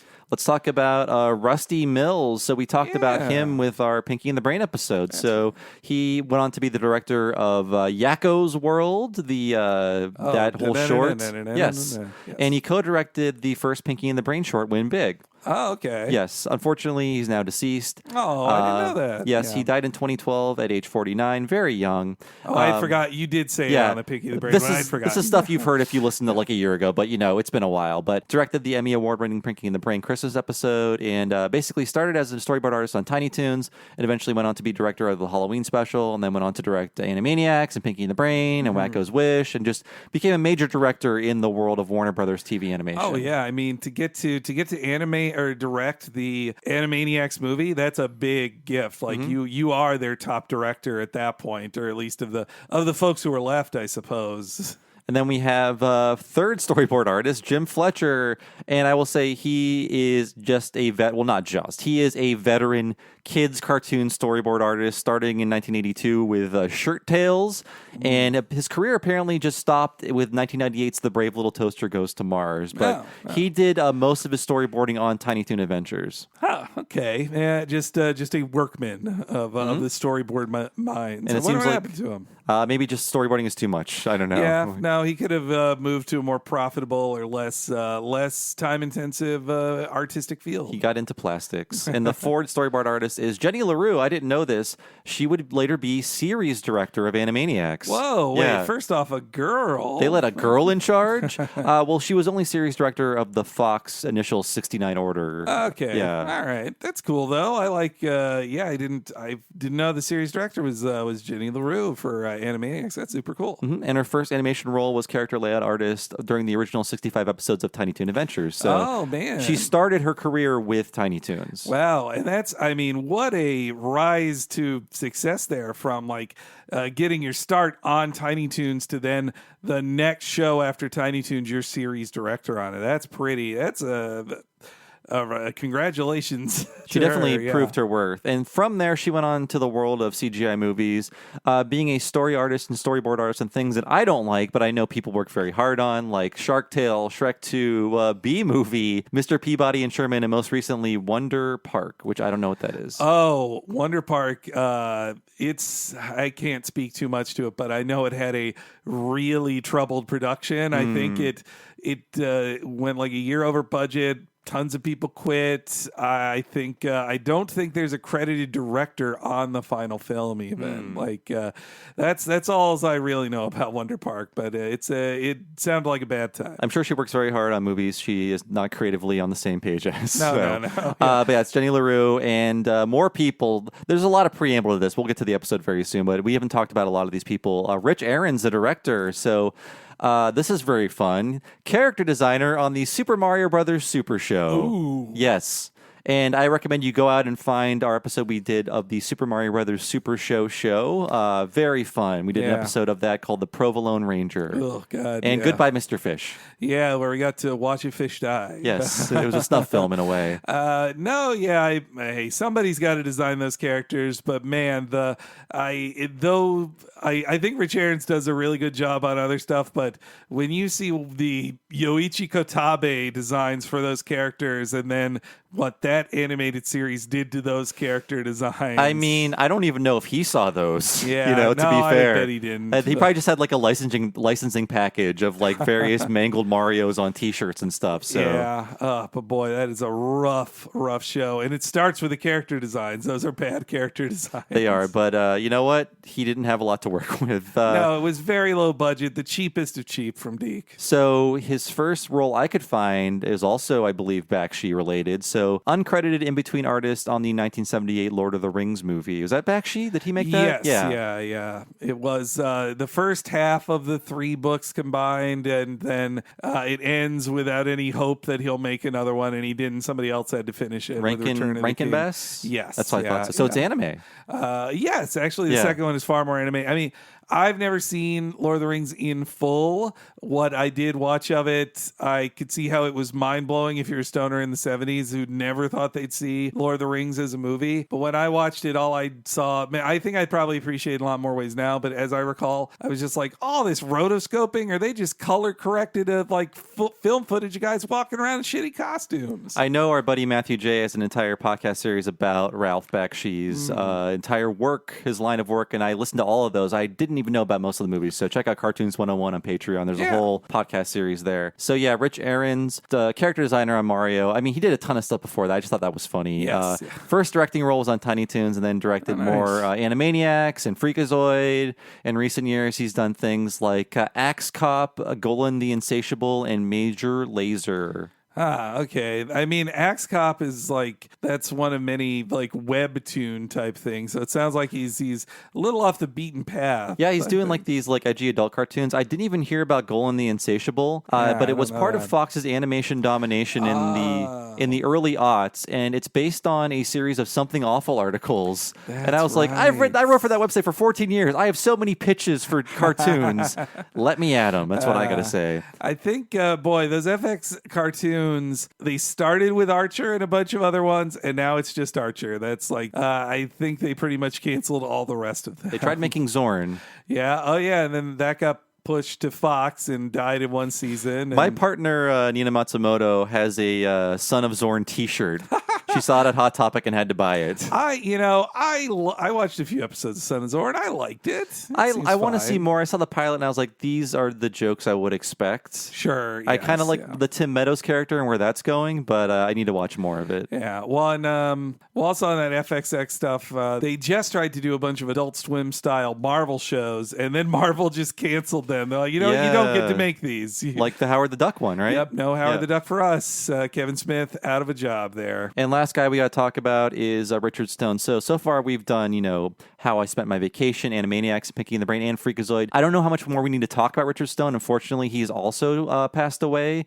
In 2001, he passed away at 47. But he was like, he set out to be like, we need to capture the Carl Stalling vibe of classic cartoons. So it was his mission statement to do that. He used the same piano, the same like recording stage for all of that. And that is why this music sounds so good. Again, if you go back to all those podcasts, I don't want to beat this into the ground, but nothing sounds like these shows. They are all scored to the action with unique scores, not like a bunch of canned music written ahead of time. It is phenomenal, and it really helps sell just the prestige of it all. Like Steven Spielberg, great Japanese animation, just like the most highest production values ever. Yeah, I mean, it was Spielberg who could argue those production values and was able to get them. But now, Warner dropped those after a few years. Even today, it feels special. Unlike previous What a Cartoon we did of Craig of the Creek, like original score every episode. But for those, it's like, well, they can get an original score from a composer who can do a lot of stuff electronically or just perhaps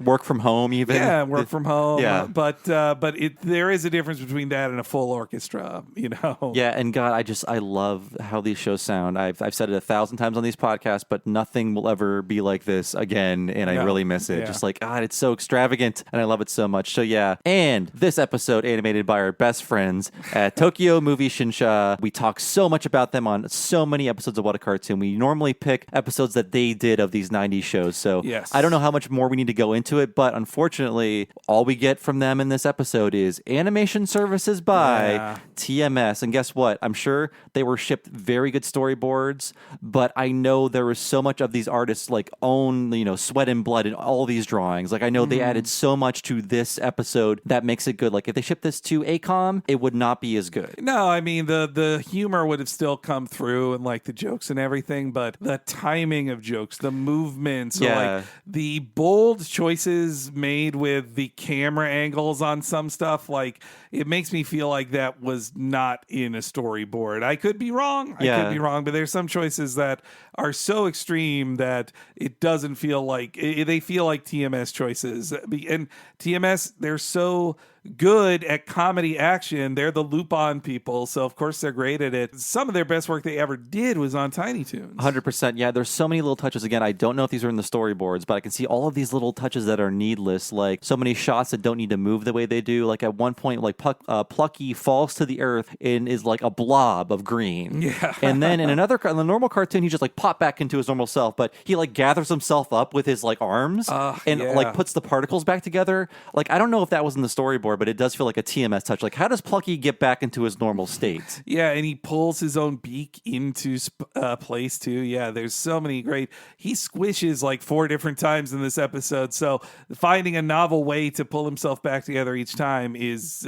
very creative. So finally, we could talk about this episode, the return of Batduck, and do we need to talk about the opening of Tiny Toon Adventures? I guess we've never formally talked about it, but no, I guess not. Yeah, and it's TMS as well. I think still my favorite opening. I think I like the Animaniacs song more, but this opening, it's just like every color, just hitting you in the face. So I think if we're just talking about songs, I think the DuckTales song is a better song. DuckTales? The DuckTales. Okay.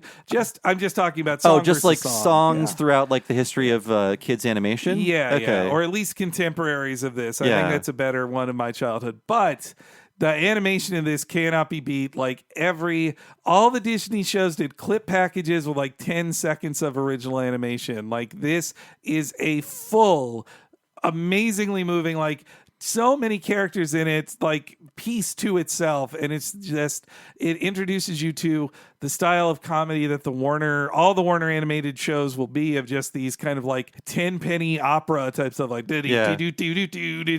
And I never skip it. Never skip it. I love even like the non-amazing gags. Like I love the part where like Plucky's on the typewriter and his own head pops out of the typewriter and scares him. Yeah, or just like Dizzy Devil popping out of a vacuum cleaner. Like there's, but then like Crack Up All the sensors. Like, and I think they were fun to watch as a kid too, because you try to memorize the song because it goes so fast. You got to watch it a million times, or turn on the closed captions to truly collect all the words and sing along. Like it drove me crazy when I was like, I don't know all the words to it yet. Like that was my obsessive need as a kid. And I think too, it being done by TMS, I think I did hurt non-TMS episodes too, because every episode you start seeing the peak of Tiny Toons animation, and then you get to see like a Star Toons even after that, or a Wang. It does make sense that like the Japanese company made the best OPs for them, because they were like, you're not going to just have clips, are you? You need a good OP. Why didn't Disney understand that? All the money they spent on the animation, make an original, an original piece to show up front. Yeah, that's why children watch it. Like even the Super Mario Brothers Super Show had the best animation up front. Yeah, I don't get that. Michael Eisner just didn't get the memo on that. I guess it was a real waste opportunity. But even Warner like kind of forgot to budget for that in the future. Like we talked about how the Superman show didn't have the opening; it had a clip package. The Sylvester and Tweety Mysteries, I recall being like half original, half not. And I think Freakazoid was like the last of the true original openings. Oh, that's also, that could tie this one, I think. Yeah. Man, another TMS like masterpiece too. Yeah. Let's start with our first clip after the intro. We have a nice little number from Plucky Duck and a reference I don't understand. Hey, there are ducks whose beaks need some kissing.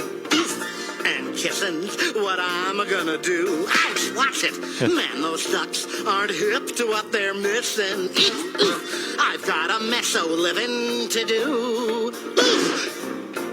Cut, stop, cease, take 10, everybody. You take 10 years. Showgirls.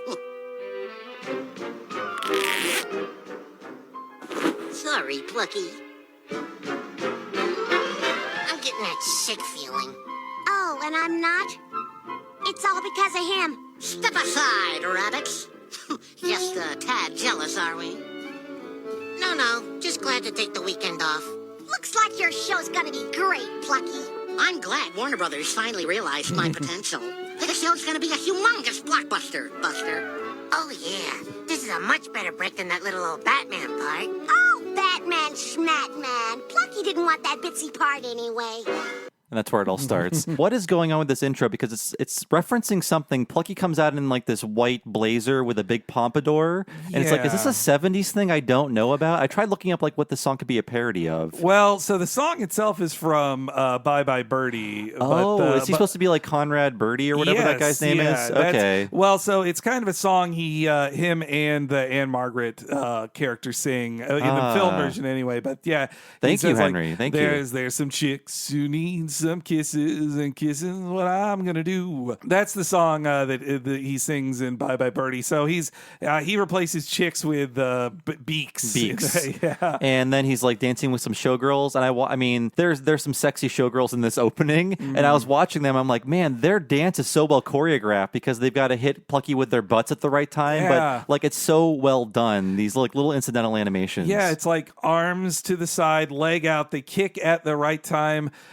Just getting 3 characters on screen to, and I know the 2 women are repeated, so let's say 2 characters on screen to dance in the choreography. That's hard enough, but then they also have to have like wild takes when Plucky gets kicked. I think it's supposed to be kind of Elvis-y. The bird in the birdie guy, he's an Elvis pastiche anyway, so I think it's supposed to have the feel of an Elvis special. Though I also had like Tony Orlando kind of vibes there. It struck me me as some 70s thing I wasn't really figuring out. Like a lot of references in Tiny Toons, a lot of 70s stuff. Like, I mean, the Con Ducky episode makes no sense. That's in the Fox run, I believe. That was another TMS classic. Oh, I love it. Mango drink. Don't, you're gonna make me laugh now.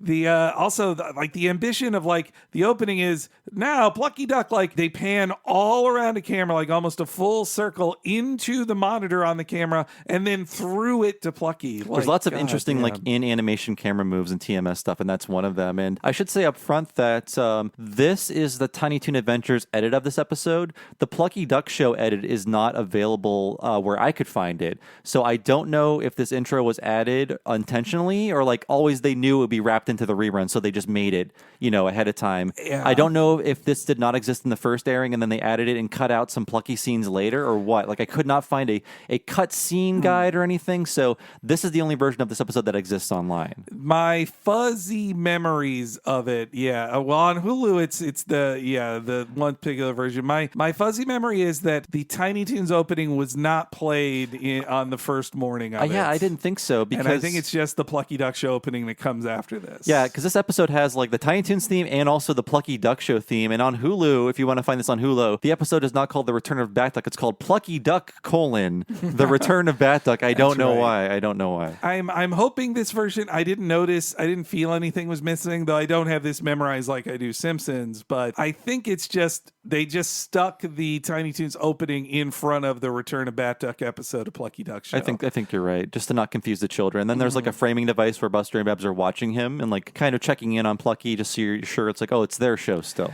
I like that Buster and Babs, they know that they've been replaced on the show and they're kind of pissed at that. Like, no, we're the main characters. And so they then passive aggressively like drive Plucky crazy and make him. I especially love the way they use what was definitely like an insidery way of negging someone in the industry. Yeah. Like, you're more of a TV guy and I think you're doing great at that. Oh, this is the exact right part for you. This was before Prestige TV. Yes. Yeah. And by the way, that's John Cassier as Buster, the second Buster. And I was lying to all of you folks out there in the past. He did not replace Charlie Adler in season 3 for the entire season. I think there's a certain point where Charlie Adler walked away, but there's a lot of Charlie Adler as Buster in season 3. I was skipping around. There are some without him, but there are some with him. So it's not just John Cassier. A lesser Buster. It's a hard, like very Charlie Adler voice to do. Yeah. This is why this version is just kind of nasal. No, it bugged me even in first viewing. I was like, wait, that's definitely not Buster.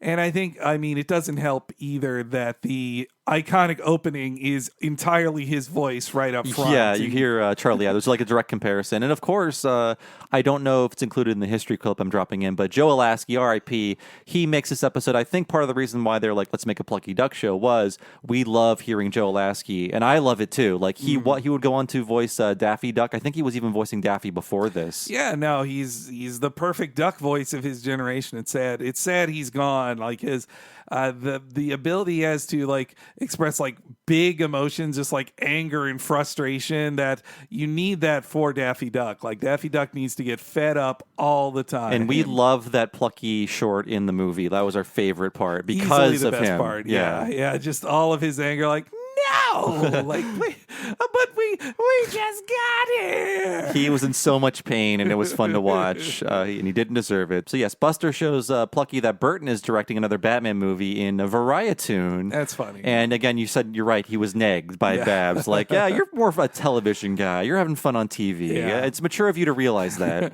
Maybe they're saying that that's what Sean Young had to go through too. That her friends were saying, like, her friends who maybe didn't have her best interest at heart were telling her, you're right. You don't need to be Catwoman. Who needs to be Catwoman? You should get cast on just a sitcom, the Sean Young Show. Just do that. I heard Growing Pains is hiring. But yeah, so Plucky literally turns into a baby. I think it's a brief baby Plucky cameo. The very popular character, yeah. and Tom Ruger working one of his shows, his son's into the show rather. It goes down the hole. Water go down the hole. Elevator, perhaps. A little too cute. A little too cutesy poo for me. The Great TMS animation. I like his bouncing in his tantrum too as he transforms into a baby. It's really great. Yeah, just his ego. This taught me the word ego. I think they say it so much in this show. It's in the intro. He's an egomaniac-y. Yeah, that's right. Yeah, I didn't understand the three portions. Like, I guess, as a kid through context, I could realize it means like self-satisfaction or a high opinion of yourself or whatever. I knew ego before like id ego and super ego or whatever. I was like, ego means you're like full of yourself or whatever. Yeah, that's all I knew it as. That's all I took it to mean too, yeah. So yes, he pops back into his normal self all ranting and basically causes a chain reaction that causes all the statues of him around the studio to fall and crush him as soon as he says, I'm going to get it. And he does get it. And that also felt like a very Daffy moment for Plucky, where it's like, and furthermore, like standing in place to wait to be hit, and you just have to say, and furthermore. Yeah, the finger in the air means you're going to get hit by something like immediately. So you pull out from the TV, and Buster and Babs are watching at home already. They're watching the chaos unfold. I love their line of like, at last, a plot.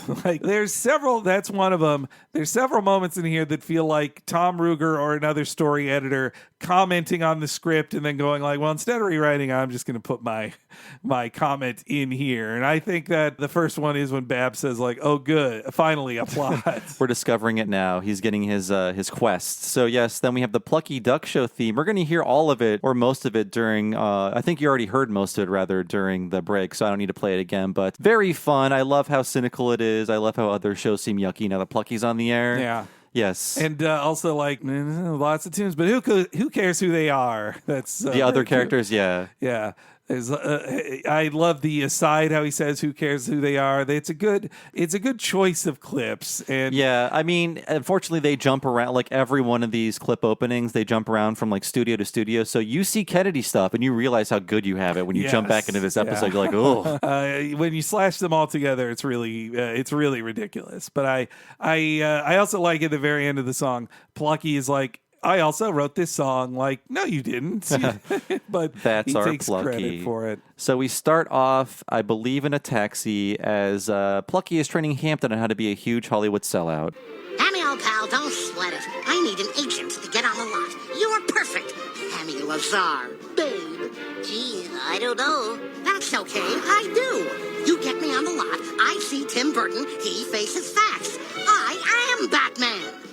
Now keep practicing your line. Love ya, babe. Let's have lunch. No, not have lunch. Do lunch. But Plucky, do lunch is bad grammar. Improper use of a transitive verb. It's slang, jargon, colloquial chatter. Keep practicing. Can you pick us up later? I'll be back. Yeah, thanks. Here's a refrigerator magnet for you. He sticks a refrigerator magnet to the Terminator, and then they're thrown out of the cab, and turned into liquid metal. Man, the liquid metal animation, so good. Very 10 times cool. better than it needs to be. And it's a Tiny Toons refrigerator magnet, too. Yeah, that's, you can hear it in the score, that a little bit of the like that plays as you can see the Tiny Toons magnet. I like too that Plucky is acting like one of the people who works on the show, like, do you hear? I have a magnet. I got it sitting around. I got a lot of this promotional crap. But yeah, you're right, Henry. This is not like the Bugs Bunny and Daffy like 50 showbiz or like stage showbiz. It's like more of like the love you babe, but let's do lunch kind of 90s showbiz. Though in a 50s Daffy Duck cartoon, they would make fun of Swiftly Lazar as well. Oh, yeah. So yes, we are in Hollywood. We see Ralph the guard sleeping. We stayed right across the street from this very entrance. That's right, yes. When we did some Airbnbs in Burbank. More than once, right? Or twice. We stayed twice. In, so we did Alf Mansion. We did that in Alf Manor. We didn't see Ralph the guard, but he is based on Ralph Bakshi, which a lot of people on the show worked That's under. Why he's a big fat jerk. Exactly. And he kind of sounds like Ralph Bakshi if you listen to Ralph Bakshi talk, and you shouldn't. I forgot how much Ralph appeared on Tiny Toons before Animaniacs. Like he's like a co-star on Animaniacs. Yeah, he's like in the intro to Animaniacs. I forgot he was sort of like grandfathered in. And it should be pointed out, this episode is kind of a sequel to a really good TMS episode, Hollywood Plucky. Yes. Which is why Plucky says, oh, another painful guard sequence. Like they did this before. Some stuff gets really repeated. Other than this, like Hollywood Plucky is one of my favorites as well. Like it's one of the best. The only negative I say about it is that it ends with like the traditional, and then I learned a lesson lesson thing. Yeah. Except Plucky even says, "Fine, I learned my lesson. The moral of the story. Are you happy? Fine." I think one of my favorite lines from that is Plucky is injured repeatedly, and then after another injury, says, "I should stop this. I might get to like it." So it's like a light S&M joke. That's a good joke. Yeah. I like that. But yeah, Hampton is dressed like Swifty Lazar down to the big. Who was Swifty glasses, Lazar too. again? He was the agent in Hollywood for Okay. about 40 years. Wow. He was like Bogart's agent, Bacall, a million stars. On the wiki page I read, it was about how he was like, he would make deals for people he wasn't even representing and then tell them like, "Hey, I made you this deal. Let's do it." The joke in Hollywood was, you have two agents, your actual representation in Swifty Lazar. I had no idea. And Swifty, I don't know how many kids got it in 1992. He was 85 when this aired. Holy crap. And he would die the next year in December. Hope he lived to 93. see this. But that's with his bald pinkishness, I suppose he looks a little like Hampton.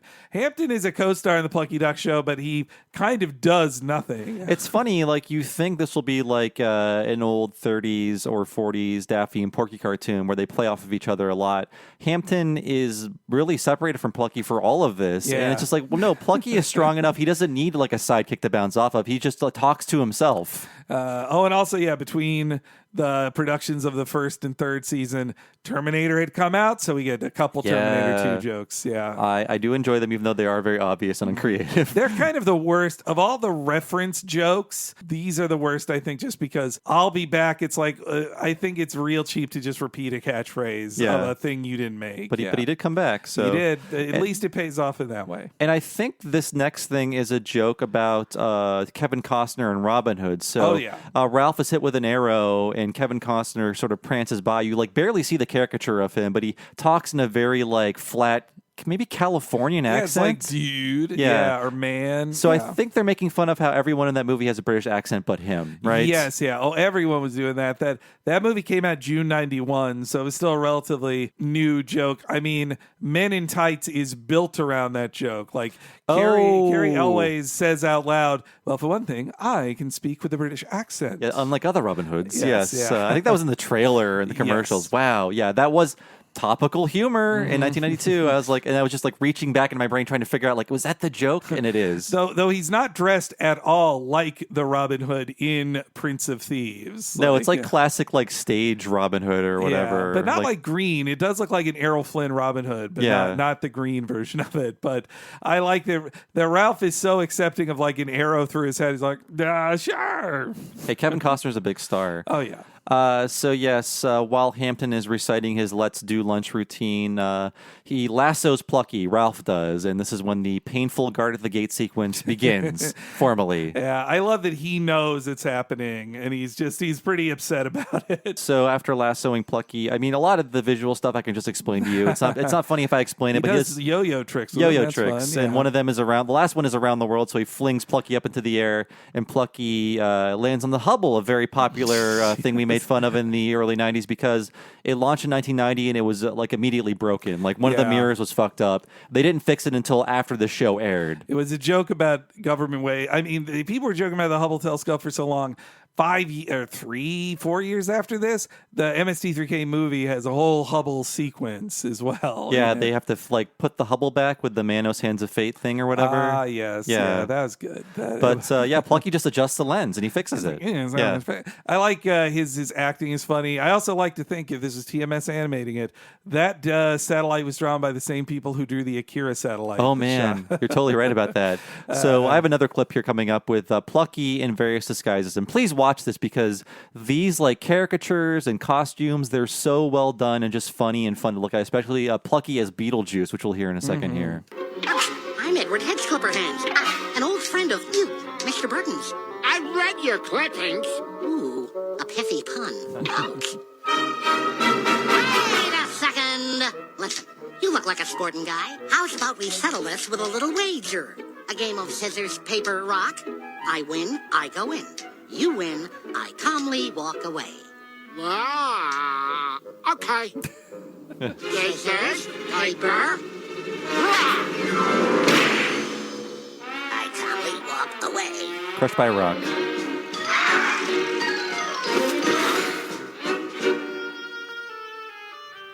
Beetlejuice, Beetlejuice, Beetlejuice. It's showtime. Hope you're not squeamish. Well...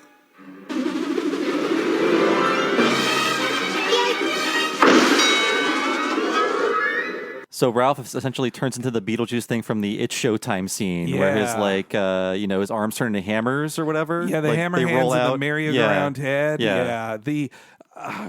Every bit. Okay, first off, in the hedge clipper hands bit, the animation of he's hand acting and pointing at things with scissor hands, like that are just like vice grip. Honestly, they look like clamps, like old clamps. But I like that he, even when he does his like aside acting, he pokes himself in the face. He's like, ow! Yeah, like, it's very cute how he keeps scraping himself. But also the I read your clippings. Ooh, a pithy pun. Like, that's fun. That's fun. He's excited that Ralph made a pun. And the music, too, that it is like imitating the Danny Elfman specifics so From well. both movies, yeah. So, I mean, you need to watch this because Plucky comes out of this box that Ralph opens as Beetlejuice. It's a great Beetlejuice caricature of Plucky, and then the Ralph thing is very well animated too, and he basically does like the carnival trick with Plucky where he like pounds the board and Plucky hits the bell. Yeah, and like also great, TMS is so great at flying away animation, like the way the arms and legs just spin around. I think it's like taken straight from like a Lupin fall, but it looks so great. There are many times in this story where a fantastical thing just sends them to the next plot point as a scene ends. And this is... Yeah. Ralph has prevented him from coming in this whole time, but this time, after the Beetlejuice one,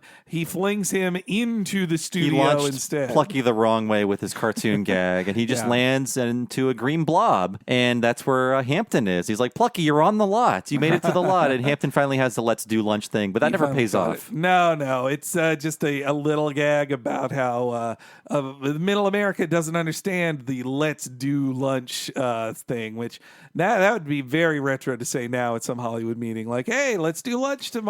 I think if you said that, they'd know you're being cute. Like, people in Hollywood say this, right? Or your mom would say it or something like that. Yeah. Oh, no, it feels more like, I'm visiting you in Hollywood this weekend. Let's do lunch. Let's do lunch.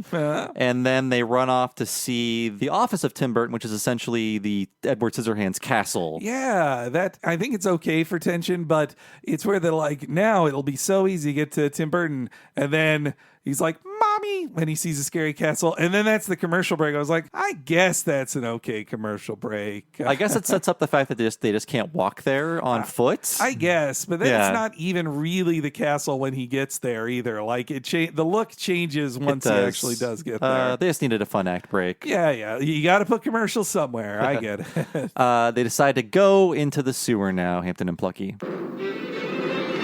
Hampton, drastic measures are in order if we want to get to see Tim Burton. I propose we descend into the sewer. Why not? That's what all the other shows do during ratings sweep, but... No, I mean the real sewer, Hambrain. Oh. We just follow this map and sneak up under the office. He'll have to see me. Wow. Where did you get that? Hey, Plucky boy. But aren't there rats in the sewer? Rope it in, hamhead. There are no rats, no alligators, no nothing. Nothing to speak of, anyway. Who saw that one coming?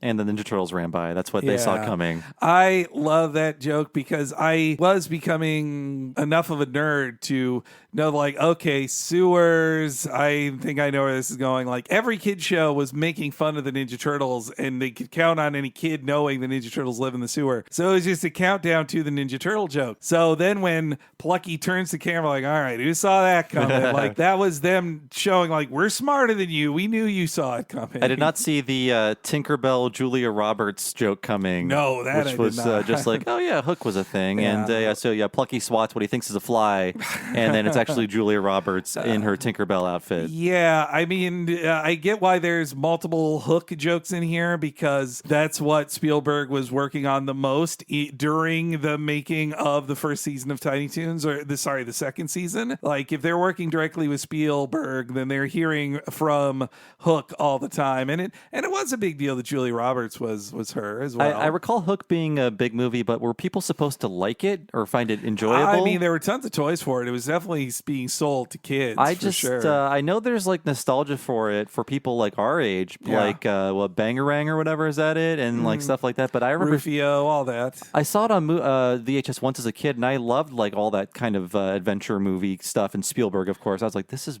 boring. I think on first viewing I did like it. On second viewing it was boring, and then when I watched it again, I was like, oh, this is just a man dealing with his Peter Pan syndrome, and it's not for kids after all. Like, also, I think I was confused by why Ed Norton, the character from Honeymooners, Please explain why he sells the sewer maps. So, well, first off, we know that the Ruger shows, especially on Animaniacs, like Art Carney. That was a joke on its own. So I think they love Art Carney. But my guess is that the Norton character works in the sewers in Honeymooners, so he would have a map to the sewers. You're right about that. He does, right? Yeah, he's a sanitation guy, works in the sewers. So I think that's why he's selling them sewer maps. I was supposed to know that as a kid.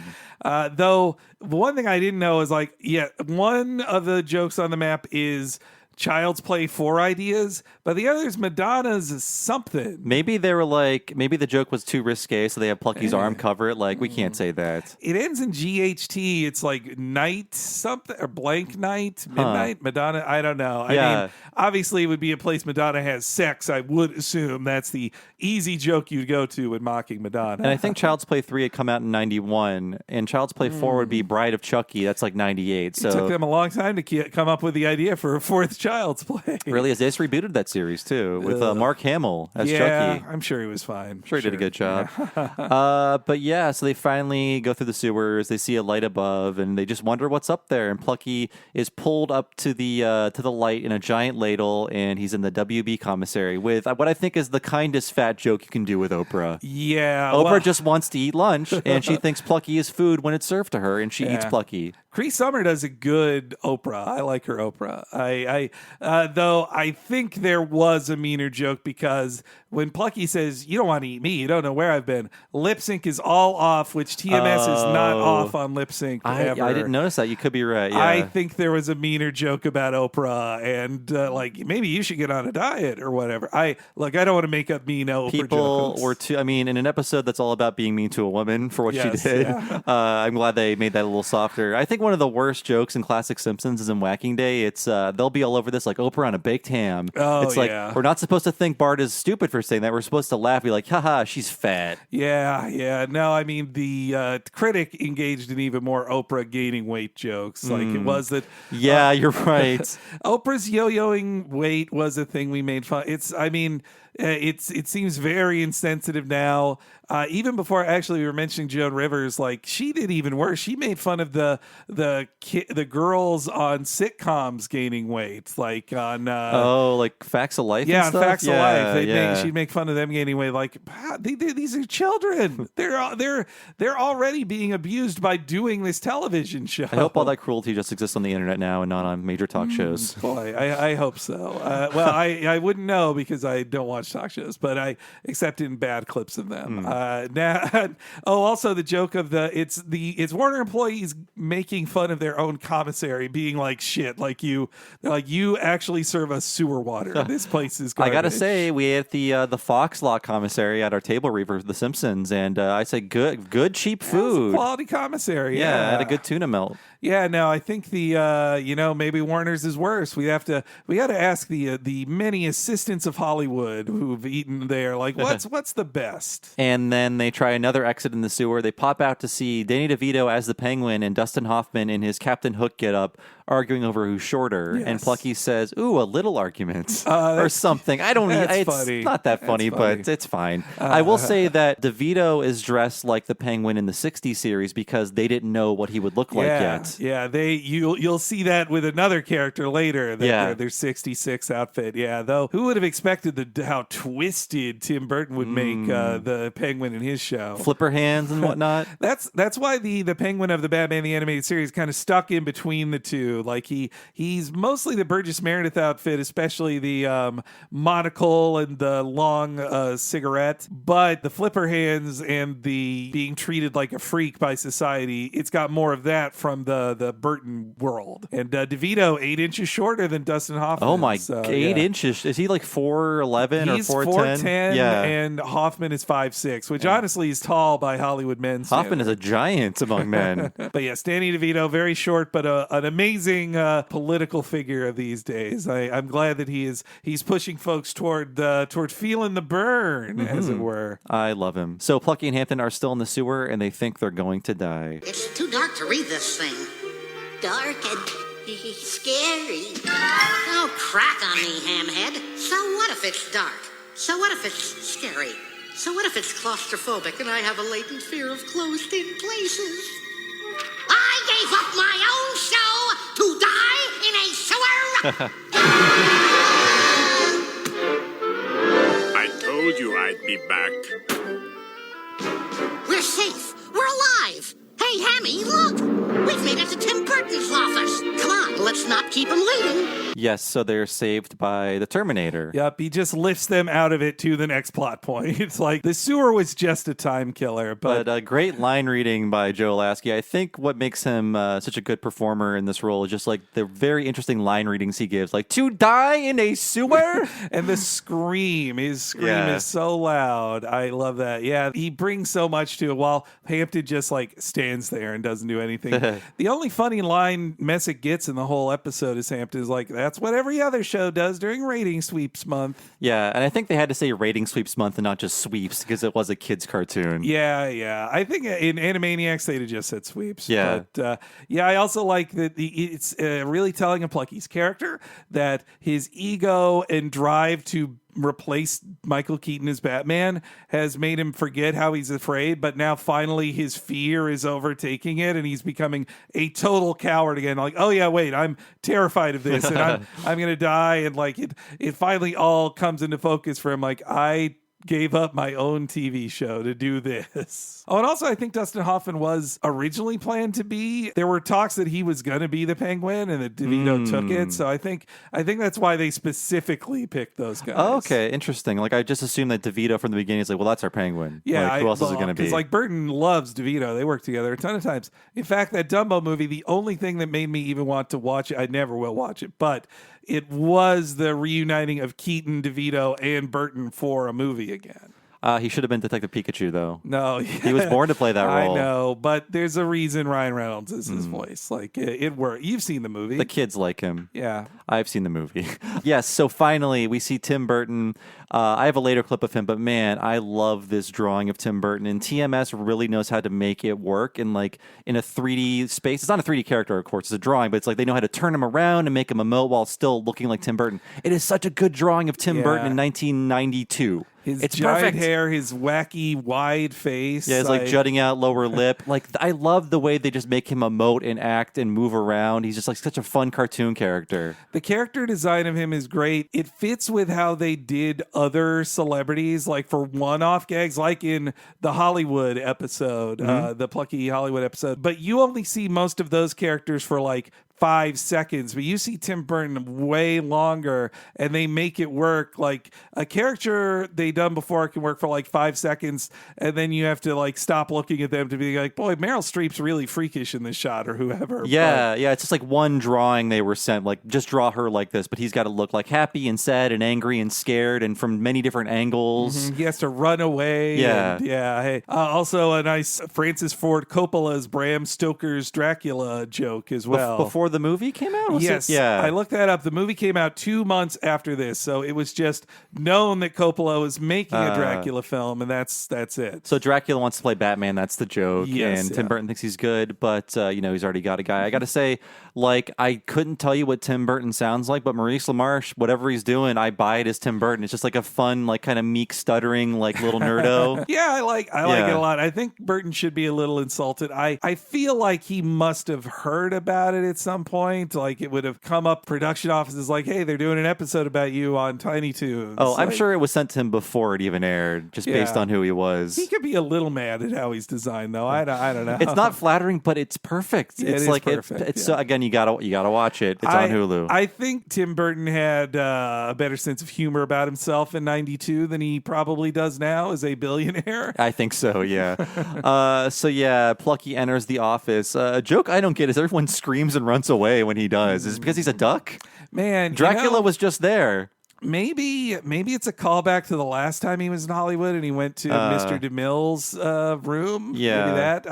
I also got distracted of like a lot of hot office babes there. Babelicious. There's like a hot script girl, like right out of the 40s or 50s. Yeah. Really leggy. I guess I couldn't tell if it was like a comment on how like does Tim Burton hire his attractive lady assistants or is it just that they wanted to draw hot gals? It's hard to tell. So Burton is even terrified when Plucky comes in and he runs to the bathroom. I love him just playing around with a slinky right when he pops in too. You know what? They don't like him very much on the show. It's just like, what an idiot man-child. Like, how does he get to direct Batman? Well, again, I mean, they all probably went to, or many of the people who worked on this probably went to Cal Arts with him, or they were all in the same social circles as him. He just got, very lucky. He's talented, but he also got very lucky that Pee Wee Herman picked him to direct his movie, after seeing Frankenweenie. And what a movie that is. I still love that movie. And a fun, like, not for today joke is Plucky comes in, Burton is scared, goes to the bathroom, tries to escape out the window, and Plucky thinks Burton is trying to kill himself. Just suddenly out of the blue, he thinks Burton is attempting You've got suicide. so much to live for. Yeah. But let's see Plucky. Let's hear Plucky talking Burton off the ledge here. Don't do it, Tim. You've got everything to live for. You're young. You know Michelle Pfeiffer. And the best reason of all, you've got me to play Batman. Didn't you see me as Batduck? T-shirt still available. Sorry, Plucky. I've already got a Batman. But Tim, we're brethren of animation, cut from the same cell. You owe it to me to give me a screen test. Have you forgotten your animation background? Your roots, Tim, your roots. What do you mean? What do I mean? What do I mean?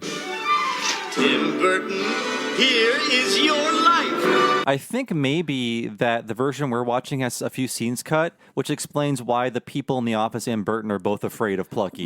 I think there could have been something cut out because it doesn't make any sense why they just flee from him for no reason. Maybe that is the cut. I was just thinking about that. Also, like Plucky's, by this point, they're 80-something episodes in. Maybe they just think that everybody knows Plucky and is afraid of him. But it could just be a scene is cut here. I like the insane pupil acting on Plucky. It's like, but your roots, Tim, your roots. Like, and that Tim's bathroom is just all Batman. It is I don't like it because there's a later Batroom joke. It's like, we saw the Batroom before. Yeah, that's true. You know what? This should have only used it once. But so I don't know at the time if this was known. Maybe it was just like an interesting factoid that Tim Burton was an animator. Yeah. I don't know if that was just like common knowledge. Like The Nightmare Before Christmas would come out in a year and people were like, oh yeah, Tim Burton Burton made that all himself, right? So that he was more associated with animation then. I don't know. I think that was just like a fun factoid. Like if you were in the business, you knew Tim Burton was a sort of a failed Disney guy. I would guess on our level of fandom, if you were like a Roger Ebert type or a regular Roger Ebert reader, maybe you saw like in one of his reviews, he would have said, and Tim Burton's roots are in animation. But I definitely don't think any viewer in 92 knew that Tim Burton had an animation background. Like it was news to me when Plucky said it when I was 10. Like I had no clue he came from animation, though I think I at least was able to connect that like when we see all the weird characters appear, it made me realize like, oh, Edward Scissorhands,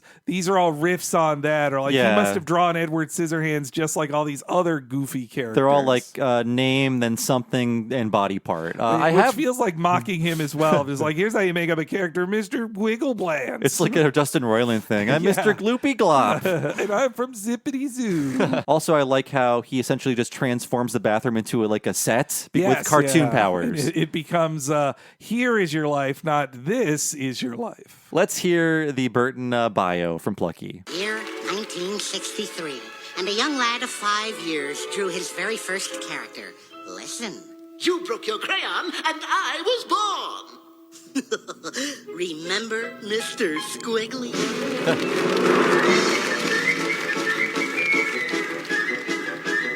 Plucky, that was eons ago. Yes. And how about this old favorite from a couple of years later? Bizarro, the cat with 6 legs. Please, that's enough. Remember drawing Jimmy the Nostril Boy, Theodore Slinky Neck, Nicholas Transmission Head? No, please, stop. Will you give me a screen test? I can't. Janet Vice Grip Ears, Aloysius Radiator Elbows, Spartacus Sparkplug Puss. All right, I'll give you a screen test. 10 o'clock tomorrow. Just leave. Spartacus Sparkplug Puss. That sounds like one of the Duck Tracy Pickle villains. Puss? Yeah, Pickle Puss. You're right, yeah. I mean, the puss way of saying it is also very daffy from that. So he's basically using cartoon powers to torture Tim with his like previous abominations he created. Yeah, and he's just embarrassed. I mean, that feels like a commentary from folks who came through animation with him who were just like, you think you're too good for your stupid old cartoons? Well, let's bury you in them, Tim. I don't know. Like that cat seems like a parody of Frankenweenie, the short. Yeah. Or like a take on that. I don't know if it was available to the public yet. I know it had shown places because he made a whole short, but I remember like in the early 90s, I rented it thinking it was like a full movie, but it's only like a 20-minute short. I'm like, there's a Tim Burton movie I've never heard of and it's in black and white. It's like, oh, it's 20 minutes and it's just like something he made for Disney they never did anything with. Yeah, I was disappointed with it when I rented it as a kid. I didn't give it the proper attention. I think honestly I was turned off just seeing it was black and white, you know. I wonder if I'd like it more now. I just wanted it to be I mean, there is a movie version of it now. I've never seen it. I love LaMarche's read on like Plucky, that was eons ago. Yeah. Like that's so great. It's I don't know, but it's a good Tim Burton. Like if anyone can do an impression that's just super obscure and hard to pin down, it's Maurice LaMarche. You know what's extra funny is 2 years later in Ed Wood, Maurice LaMarche is working with Tim Burton doing the Citizen Kane voice. And he made an enemy of Vincent D'Onofrio. From then on. Yeah. And oh man, and compliments to TMS for all of the wacky characters. They actually like move in a way that makes any sense, especially the 6-legged cat, which means the cat has 4 legs in front and the normal 2 legs in back, and it has to jump on top of them like a cat would. So you already have the difficulty of realistically animating a cat, but then to draw 2 extra legs on the front. Oh, you figure out how this moves. And of course, Spartacus Sparkplug Puss looks like Kirk Douglas. Of course. Yeah. These guys love drawing Kirk Douglas. These for future Spumco guys. He was their daddy to them, and we just lost him. He lived such a long time. Oh, that's true. R.I.P. 103? I believe it was 103. Holy God. I don't want to go that long. So Ralph arrives in Burton's office just in time to kick out Plucky, and thankfully he goes easy on their faces, and that is the act break, I believe. Yeah, he agrees to the screen test, and then he's like, "Hey, I got a screen test tomorrow. Like, then I'll see you tomorrow, but you have to leave right now," and kicks them out.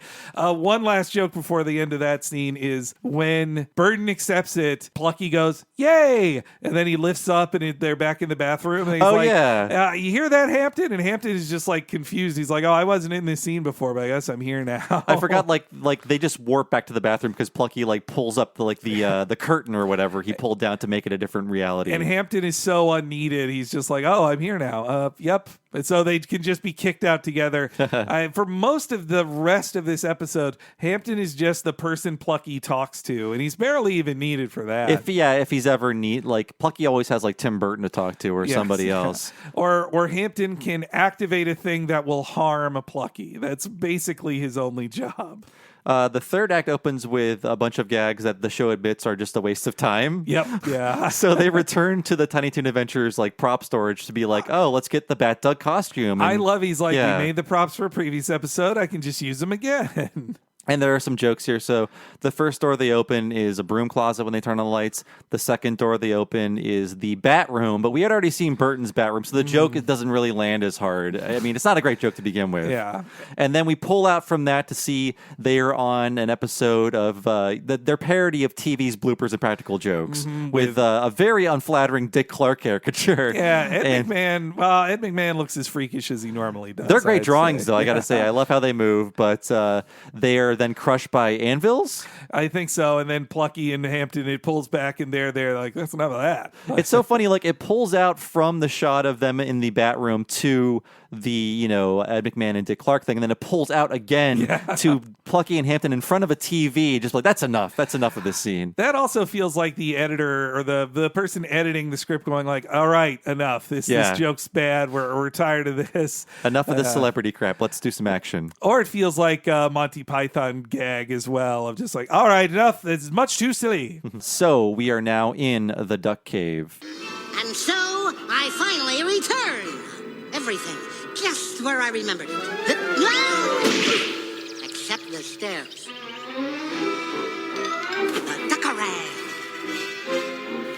The duck launcher.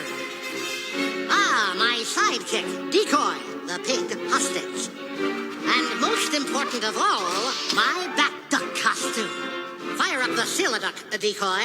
Roger, Batduck. And there's an entire scene where Plucky is just in this device that is built to put on his costume for him. Yeah, I love it's got Powerhouse behind it too. Like, so like it just lifts him up and crams him in the tights, and then it snaps the cowl or whatever on his face. And I like how the last thing is it just like it gently reaches out and hands him his cape. He just snatches it. Just like, give me that. That sequence is just great, like funny cartoonish manipulation of somebody, but it's also great because it is riffing on people were joking about the 89 movie of like, how's he even get that thing on? You never see him put it on.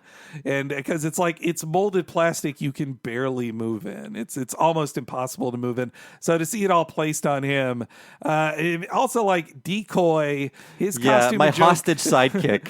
But they'd already used that joke before. It was just repeating that from I still think it's funny. I mean, Decoy is his name, and his costume has a giant target on his front. I do love that. Yeah. I mean, people always joked about that for 50 years of Batman comics of, oh yeah, his sidekick, he gets to skulk around in the shadows while his sidekick is a child in a red and yellow costume. Like, who they going to aim for? Who gets kidnapped a lot. Yeah. And I love how they put the mask on him and everything. Like and then they even puff him up, which feels like a joke about the molded plastic muscles that Adam West didn't need. I love the phrase, activate Pump-a-Duck.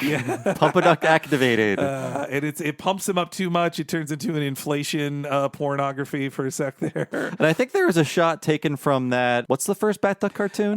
Bats All Folks. With the logo. It's that with the logo being nauseous, the Plucky logo being nauseous. I think it's Kennedy when you see that shot. I think it is, but it's one of their best looking ones. Yeah. It's not distracting. I love that joke because like the bat signal transition from 66 is funny enough anyway. It's a great way to go from a scene to a scene. But to then have it be a symbol that gets sick because he's being pulled back and I'm like, didn't Freakazoid have one of those too? Yeah, actually, it's the same joke. Yeah. Freakazoid, you're right. Freakazoid stole it later, right? Yeah. Well, hey, if they made it up the first time for Tiny Toons, they're stealing from themselves. So yeah, we get that transition, and then there's a joke where Decoy parks the Batmobile, he smashes it into a wall, it turns into a cube, and then he pops out as a cube. It's it's not super funny, but it's fun animation. It's fun drawings of the characters too, and also the way Plucky goes like the sidekick, like, and they'd reused it before, but the design of the Batduck mobile with like the sneer in it, like Plucky sneer, I love that. I want that toy, the Batduck mobile. I think I had one of my most favorite McDonald's Happy Meal toys they ever made were the ones that were the Looney Tunes characters who then you could put the plastic molding of DC superheroes over them. I had the Superbugs one. I wanted the Daffy one. I had Superbugs, Daffy, and Taz. I don't think I had Petunia Pig, the girl one, but and also there was, if you asked for the 3 and under toy, you could get the Daffy Duck in his Duckmobile thing too. It was. Once again, after watching this, I need a Plucky Duck toy in my apartment somewhere. They got to sell it. Yeah. They need to get on selling it. Or just go on eBay and find like a cigarette stained one somewhere from the past. It's going to smell funny. They spilled milk on it. But let's hear Plucky is finally on the set. Ready when you are, Tim, baby. I love that. Plucky, in this scene, you say your line, and then you make a big, dramatic exit, okay? Got it. Dramatic, huh? And action. I don't want to do this. I have to. I'm Batman.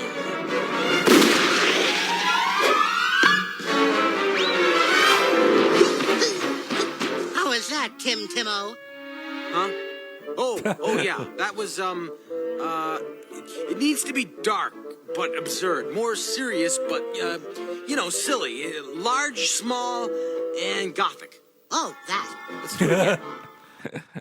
They're making fun of Tim Burton That so is hard. a real knock on him. Is like, it's not just saying like you look weird or you have weird old drawings. They're saying you're bad at directing. Yeah, you're not paying attention and you can't articulate your thoughts very well. Like, I think he was just a bad interview. Yeah. So like a lot of the interviews are probably like this, like him like not being able to find a thought, and like his commentary tracks, the few that he did are just awful, awful. I love he's entirely distracted and doodling too the whole time. Yeah. He's like, yeah, do that. Yeah, I gotta say that the Pee-wee's Big Adventure commentary is great because he's on it with Paul Rubens. He has someone to talk to. But like the Edward Scissorhands is just like this. It's like 2 minutes of silence and it's like, oh, Winona's great here. God. Yeah, that's basically it. See, I never bothered with those. I'd heard he was not good on them. But at least Paul Rubens, like, he's a funny guy. He's an entertainer on stage. Like he could probably bring a lot out of Burton on a commentary track. Now nobody does commentary tracks anymore. The few that do, I bet we've chatted with folks on this very podcast who, for their cartoons, they'd love to do a commentary track, but nobody lets them do it. There's no physical media. I say just record a podcast version and tell people to sync it up. I think some are doing that too. So this is all sequence is my favorite bit of the whole episode. Oh, me too. Yeah, it's 3 attempts to grapple with this plunger gun, or the duction cup as he calls it later. And the first attempt that we heard was so the camera and animation like zooms into a building, but Plucky falls and hits the floor. So that's attempt 1. Attempt 2 is that the plunger goes in, attaches to a safe in the building, and then Plucky smashes into the wall of the building. So that's the second one. And in both of those, they have the TMS first-person camera for the shot too. That is just them showing off. Like they repeat it twice. It's not like, oh no, they didn't do an original first-person shot twice. I think if anyone else did it, not because they were worse at animation, like if ACOM or anyone else did this, it'd be like, let's take a piece of art and then just zoom into it with a camera, not like draw the zoom in with cells. The whole stunt sequence really reminds me of the Chuck Jones Robin Hood Daffy with a yes. yoinks and away. Not as many attempts at this, but the third one is so over the top. It does remind me of Ren and Stimpy. Just all of the violence. You're going to hear a lot of sound effects and music, but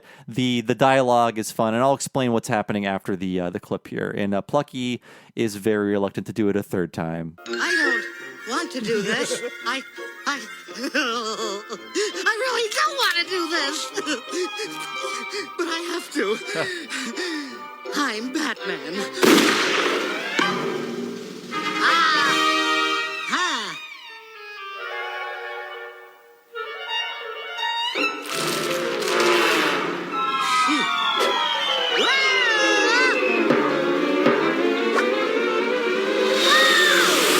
Outstanding. A chance to use my utility belt. The Duckarang.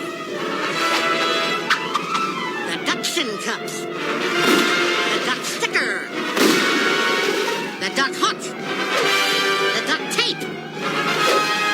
The duck anchor.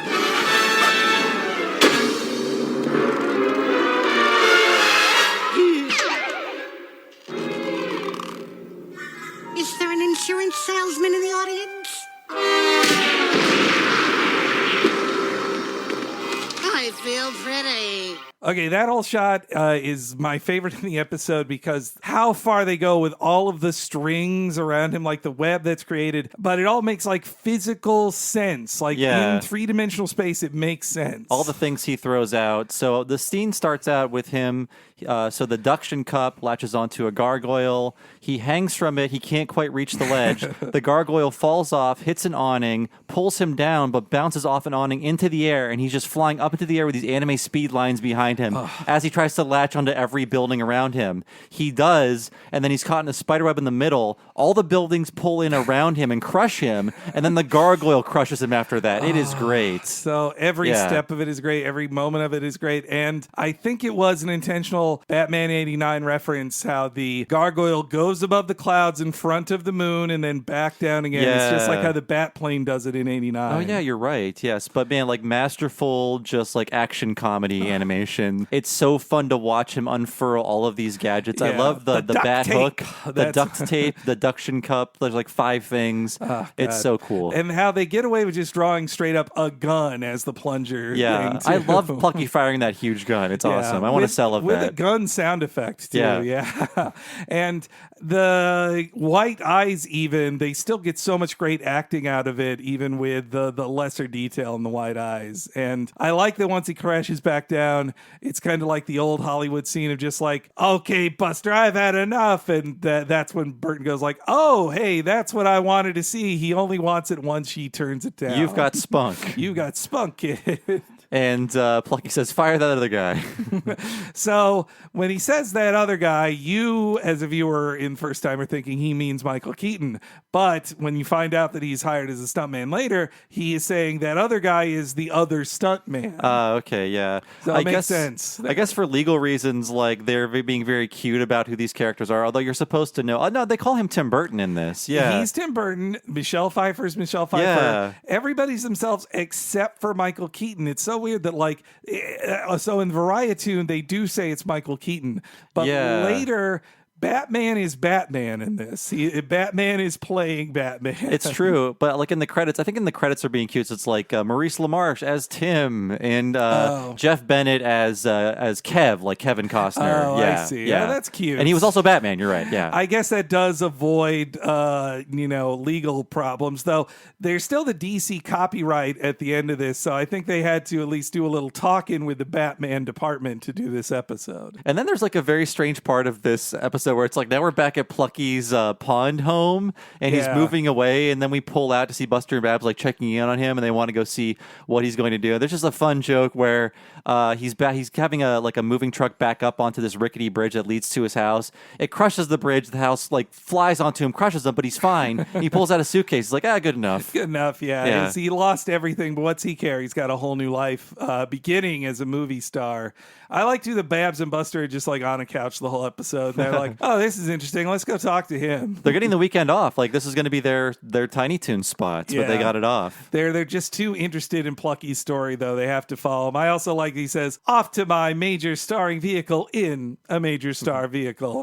Bye. And speaking of great caricatures, this Michelle Pfeiffer is amazing and babelicious. And I love how this show written by adults for children is like, hey kids, Michelle Pfeiffer is bonelicious, right? You want to get down on that. She's a 10 out of 10 smoke show. And Plucky's Horno, this child character, smooching up her leg. I think they get away with it because, like, Bugs and Daffy, all the classic Looney Tunes, they had the hots for dames as well. When they're outside of the school, I don't think of them as kids. Like, I don't think Plucky's a child or a teen or whatever, or tween, however old they're supposed to be. I'm like, no, Plucky's just like a guy. They're in 13-something as a show, so I guess they're supposed to be read as, like, early teens, perhaps. But, I didn't think of that when he's, like, basically sniffing her shoes. Exactly. But he does get punished for it. Let's hear Plucky on the set. Boy, oh boy, the real Batman set. I wonder if Catwoman's in this movie.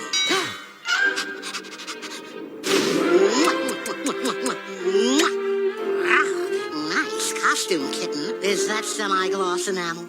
Get lost, Duck. She likes me. License, please. Batman to the set. Batman to the set. There's my call. Gotta go. Mwah!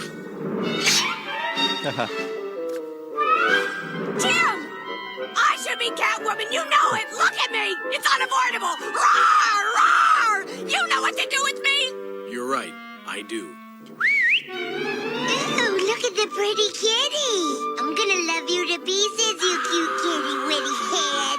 I've got kitty food and kitty milk and kitty litter and kitty toys. So just an insane performance by Tress MacNeille. That scream at the end. Yeah, that like not is- flattering with like the cuckoo clock music behind her and stuff. Yeah.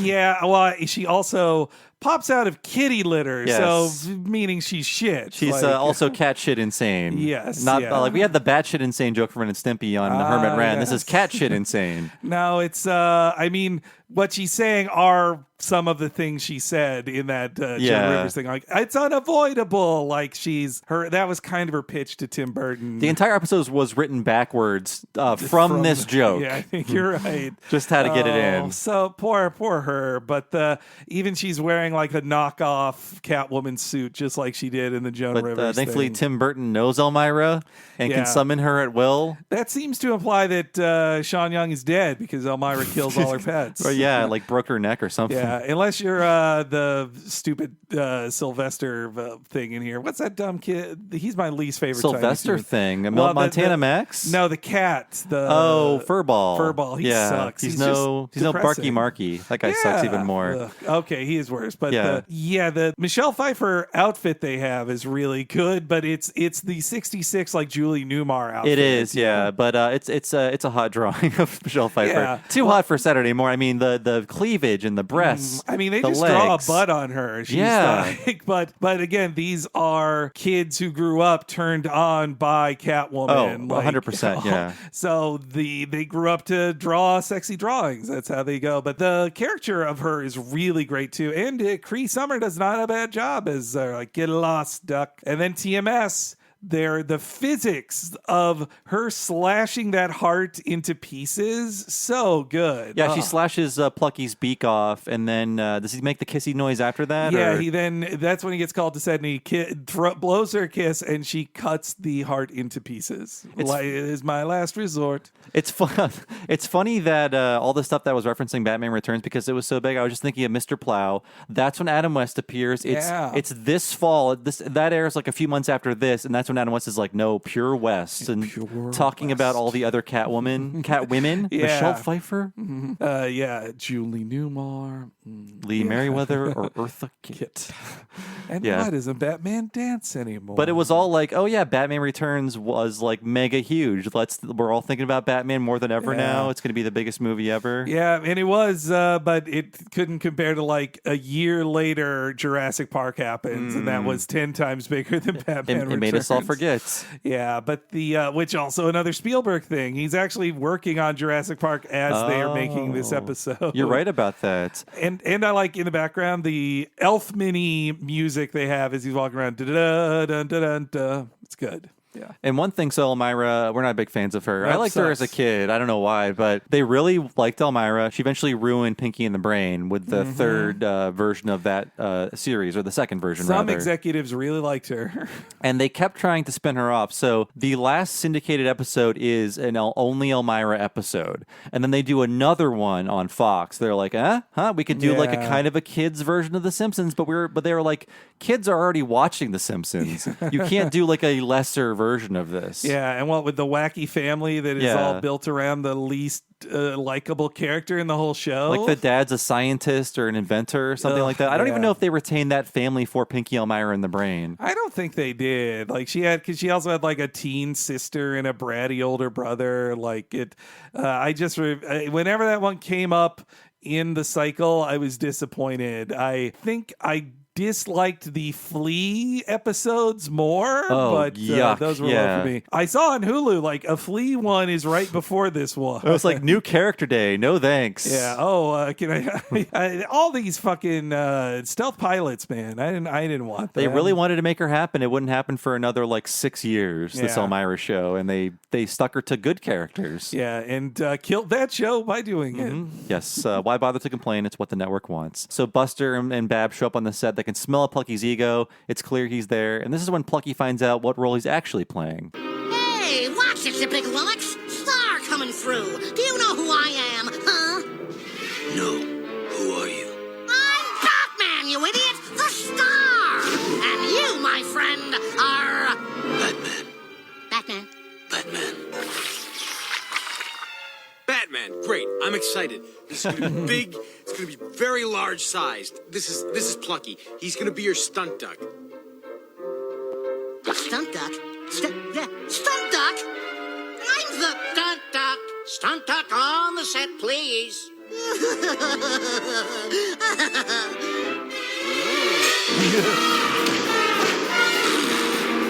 ahead.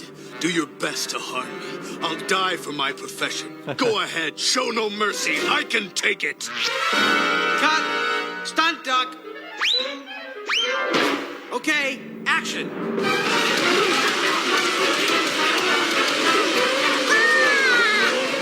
And Plucky is pummeled horribly by a bunch of villains. Yeah, many who had appeared earlier in the series, like including Paul Dini, Gene Splicer. Dr. Gene Splicer, yeah. More like fun Tim Burton stammering and unable to find his It's real. thoughts. It's good. It's yeah. large. I also really love the posing on Batman, like lifting up his shirt to be like, I can take it. What a great, like, it's kind of like a Frank Miller-y Dark Knight Returns. In size, yeah, definitely. I think the head design, it feels like it's not exactly how it was in the Bruce Timm show, but it does look a little, especially the curved ears. Yeah, and we've been watching the show at this point in history. Like, it had been airing it for a few weeks. So. Well, it's all their old coworkers in the same building working on it. So I got to think the Batman design here is a little influenced by that. And yeah, that he's, again, this is Batman. This is not Michael Keaton. He's the stuntman for. I wonder if they couldn't, I wonder if they couldn't, just put him in the show. Was he Maybe litigious or? I don't know.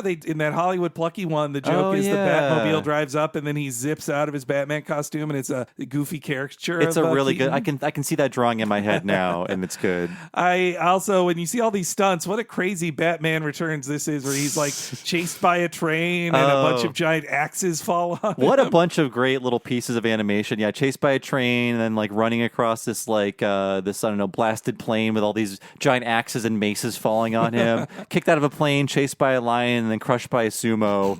And I love every beat of the music as the sumo bounces off. I'm like, bump, bump, bump, bump. I also I was noticing in the background here playing these clips, like there's like a leitmotif for Burton. It's the Alfred Hitchcock Presents theme. The March of the Marionettes is like bump, ba da da da da da. Yeah. Oh, that's great. Sort of like playing his creepiness and his like weirdo vibe up. Yeah. Well, and then I missed it until hearing it here too. Batman punching those guys in that fight. They give it the music stings of the '66 Batman too. But this is all too much for Plucky, and he finally has been beaten senseless. He's had enough, and we get more fun Plucky screaming with our final clip of the show that brings us out. Plucky, are you okay? No! I'm mentally deficient! What was I thinking? Batduck! Jeez! Vanity! Thy name is Plucky Duck. With a different spelling, of course. I could be starring in my own show at this very moment, and I threw it all away! Actually, Plucky, old pal, this is your show. What? Right now? We're on? How much time is left? About 10 seconds. What? My song! My song! And now, in his very own television show, Plucky Duck! Okay, a big number! Hit it! And I got it to beat it, baby. Such a lame line to end on, but it's just look at any old Warner Brothers short. The endings are always the worst, but he's just crushed by the Batduck logo that's somehow on the set for some reason. As he goes back to his opening of the show set. Yeah, I mean, Inagavidi, is that any different than say like, could be. Exactly, like a reference to something from 20 years ago before that. I guess the joke is that he wants to do a long musical number and it's cut short, and then he references one of the longest rock songs ever. Maybe that's the gag. I'm sure when I saw this a long time ago for the first time, like, oh, it's a bunch of funny like gibberish, he said, because he just got hip. And then like 2 years later, I saw Bart Sells His Soul that opens with that song. I'm like, I get that joke now. And I counted when Buster says about 10 seconds, it's 18 seconds. But I mean, he says about, so you know. He was kind of right. And Plucky didn't know, but this would not be a show. Yes, he actually didn't get a show.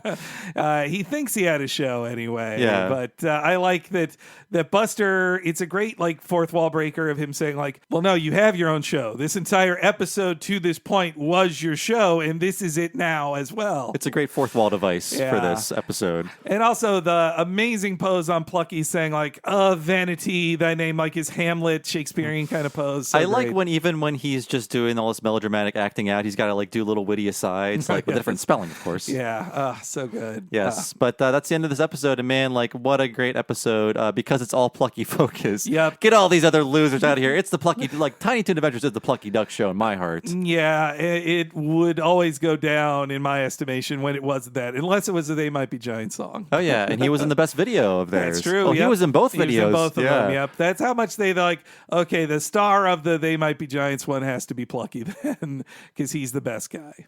Yes, so this is such a great episode, and I'm sure we will return to the Tiny Toon Adventures. Well, there's like almost 100 episodes. We've done one. Yeah. And there's so many other great ones, and if we do it again, we'll probably do another TMS one because we worship at their feet. A cruel thing a $50 supporter could do is make us do a Kennedy Toons episode of it. I say bring it on. Yeah, you know what? I'll take it. Do your worst, as Batman would say. But we hope you enjoy this, and again, if you want to check out that movie podcast, you have to go over to patreon.com/Talking Simpsons and sign up for the $10 level, and you'll get access to that and all of the other What a Cartoon Movie podcasts. There's a bunch of them, and I think at this point there's over like 50 or 60 hours of content on that level alone. If you want to finally learn the names of all the TMS directors on these kind of episodes, they are forced to name them in the credits, and I shout out to them. Yes, and I'm sure they are responsible for this too, because it was like around the same time. I mean, it has all the same hallmarks of it. Yeah, it really does. Yeah. And by the way, if you go there also to patreon.com/Talking Simpsons and sign up, if you want to sign up at the $5 level, you get all of these episodes 1 week ahead of time and ad-free,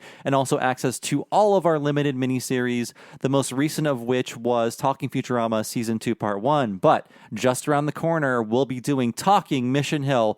All of Mission Hill covered in the Talking Simpsons treatment. It will only be available at the $5 level for patrons at patreon.com/Talking Simpsons. We've been doing this for almost 3 years rather, and we have over 100 bonus podcasts waiting for you. If you enjoy our podcast, there's so much of it you haven't heard if you are not a patron, so we implore you to sign up at patreon.com/Talking Simpsons. And Henry can tell everyone out there what is happening at the $10 level. I mentioned a little bit of it, but can you mention other things we've done, other What a Cartoon movies people might be interested in, like Tiny Toon Adventures, How I Spent My Vacation? Yes, at the $10 level at patreon.com/Talking Simpsons, you get all that $5 stuff, but also the What a Cartoon Movie, where we talk about a different feature film once a month. Our most recent one is going to be this month in March, SpongeBob SquarePants the Movie, the original finale for the Nickelodeon series that then obviously was not actually the finale. Also, before that, we did very recently The Great Mouse Detective, The Animatrix, Iron Giant, and so many more. Animatrix and Iron Giant, both two Warner Animation productions as well. And TMS, though, did not work on Animatrix. That's why I didn't like it that much. They were too busy with Sonic X at the time. Oh, those jerks. But yes, you need to sign up at the $10 a month level to hear all the great stuff that we're doing there at patreon.com/Talking Simpsons. Retronauts. So I have been one of your hosts, Bob Mackey. You can find me on Twitter as Bob Servo, and my other podcast I do outside of this is called Retronauts. It's a classic gaming podcast. Check it out wherever you find podcasts. It comes out weekly, but we also have a Patreon. It is patreon.com/retronauts. If you go there and sign up for the $5 level, we have 2 exclusive episodes every month for patrons and only for patrons. So if you enjoy Retronauts, we have now extra episodes that are just for patrons that you should enjoy if you like hearing about old video games. Henry, how about you? Where can we find you? Follow me, Henry Overd, on Twitter at HENEREYG. Anytime there's new stuff on the Patreon, I tweet it out. You should also follow the official Twitter account of the Talking Simpsons Network at Talk Simpsons Pod. Anytime new stuff is happening, we're tweeting about it there. So please follow it at Talk Simpsons Pod. Thanks so much for listening, folks. We'll see you next week for the reboot episode Firewall, and we will see you then.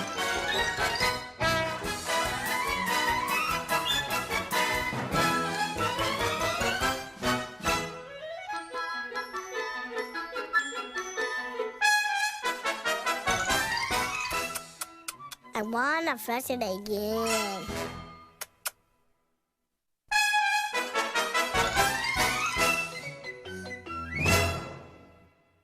I admit you're good. You're dark, you're sinister, you're absurd. You've got a cool costume, but I've got a Batman already. Very well. It's your funeral. I'll go with Coppola. America. We are endowed by our Creator with certain unalienable rights: life, liberty, and the pursuit of happiness. At Grand Canyon University, we believe in equal opportunity, and the American dream starts with purpose. To serve others in ways that promote human flourishing and create a ripple effect of transformation for generations to come. Find your purpose at Grand Canyon University. Private, Christian, affordable. Visit gcu.edu.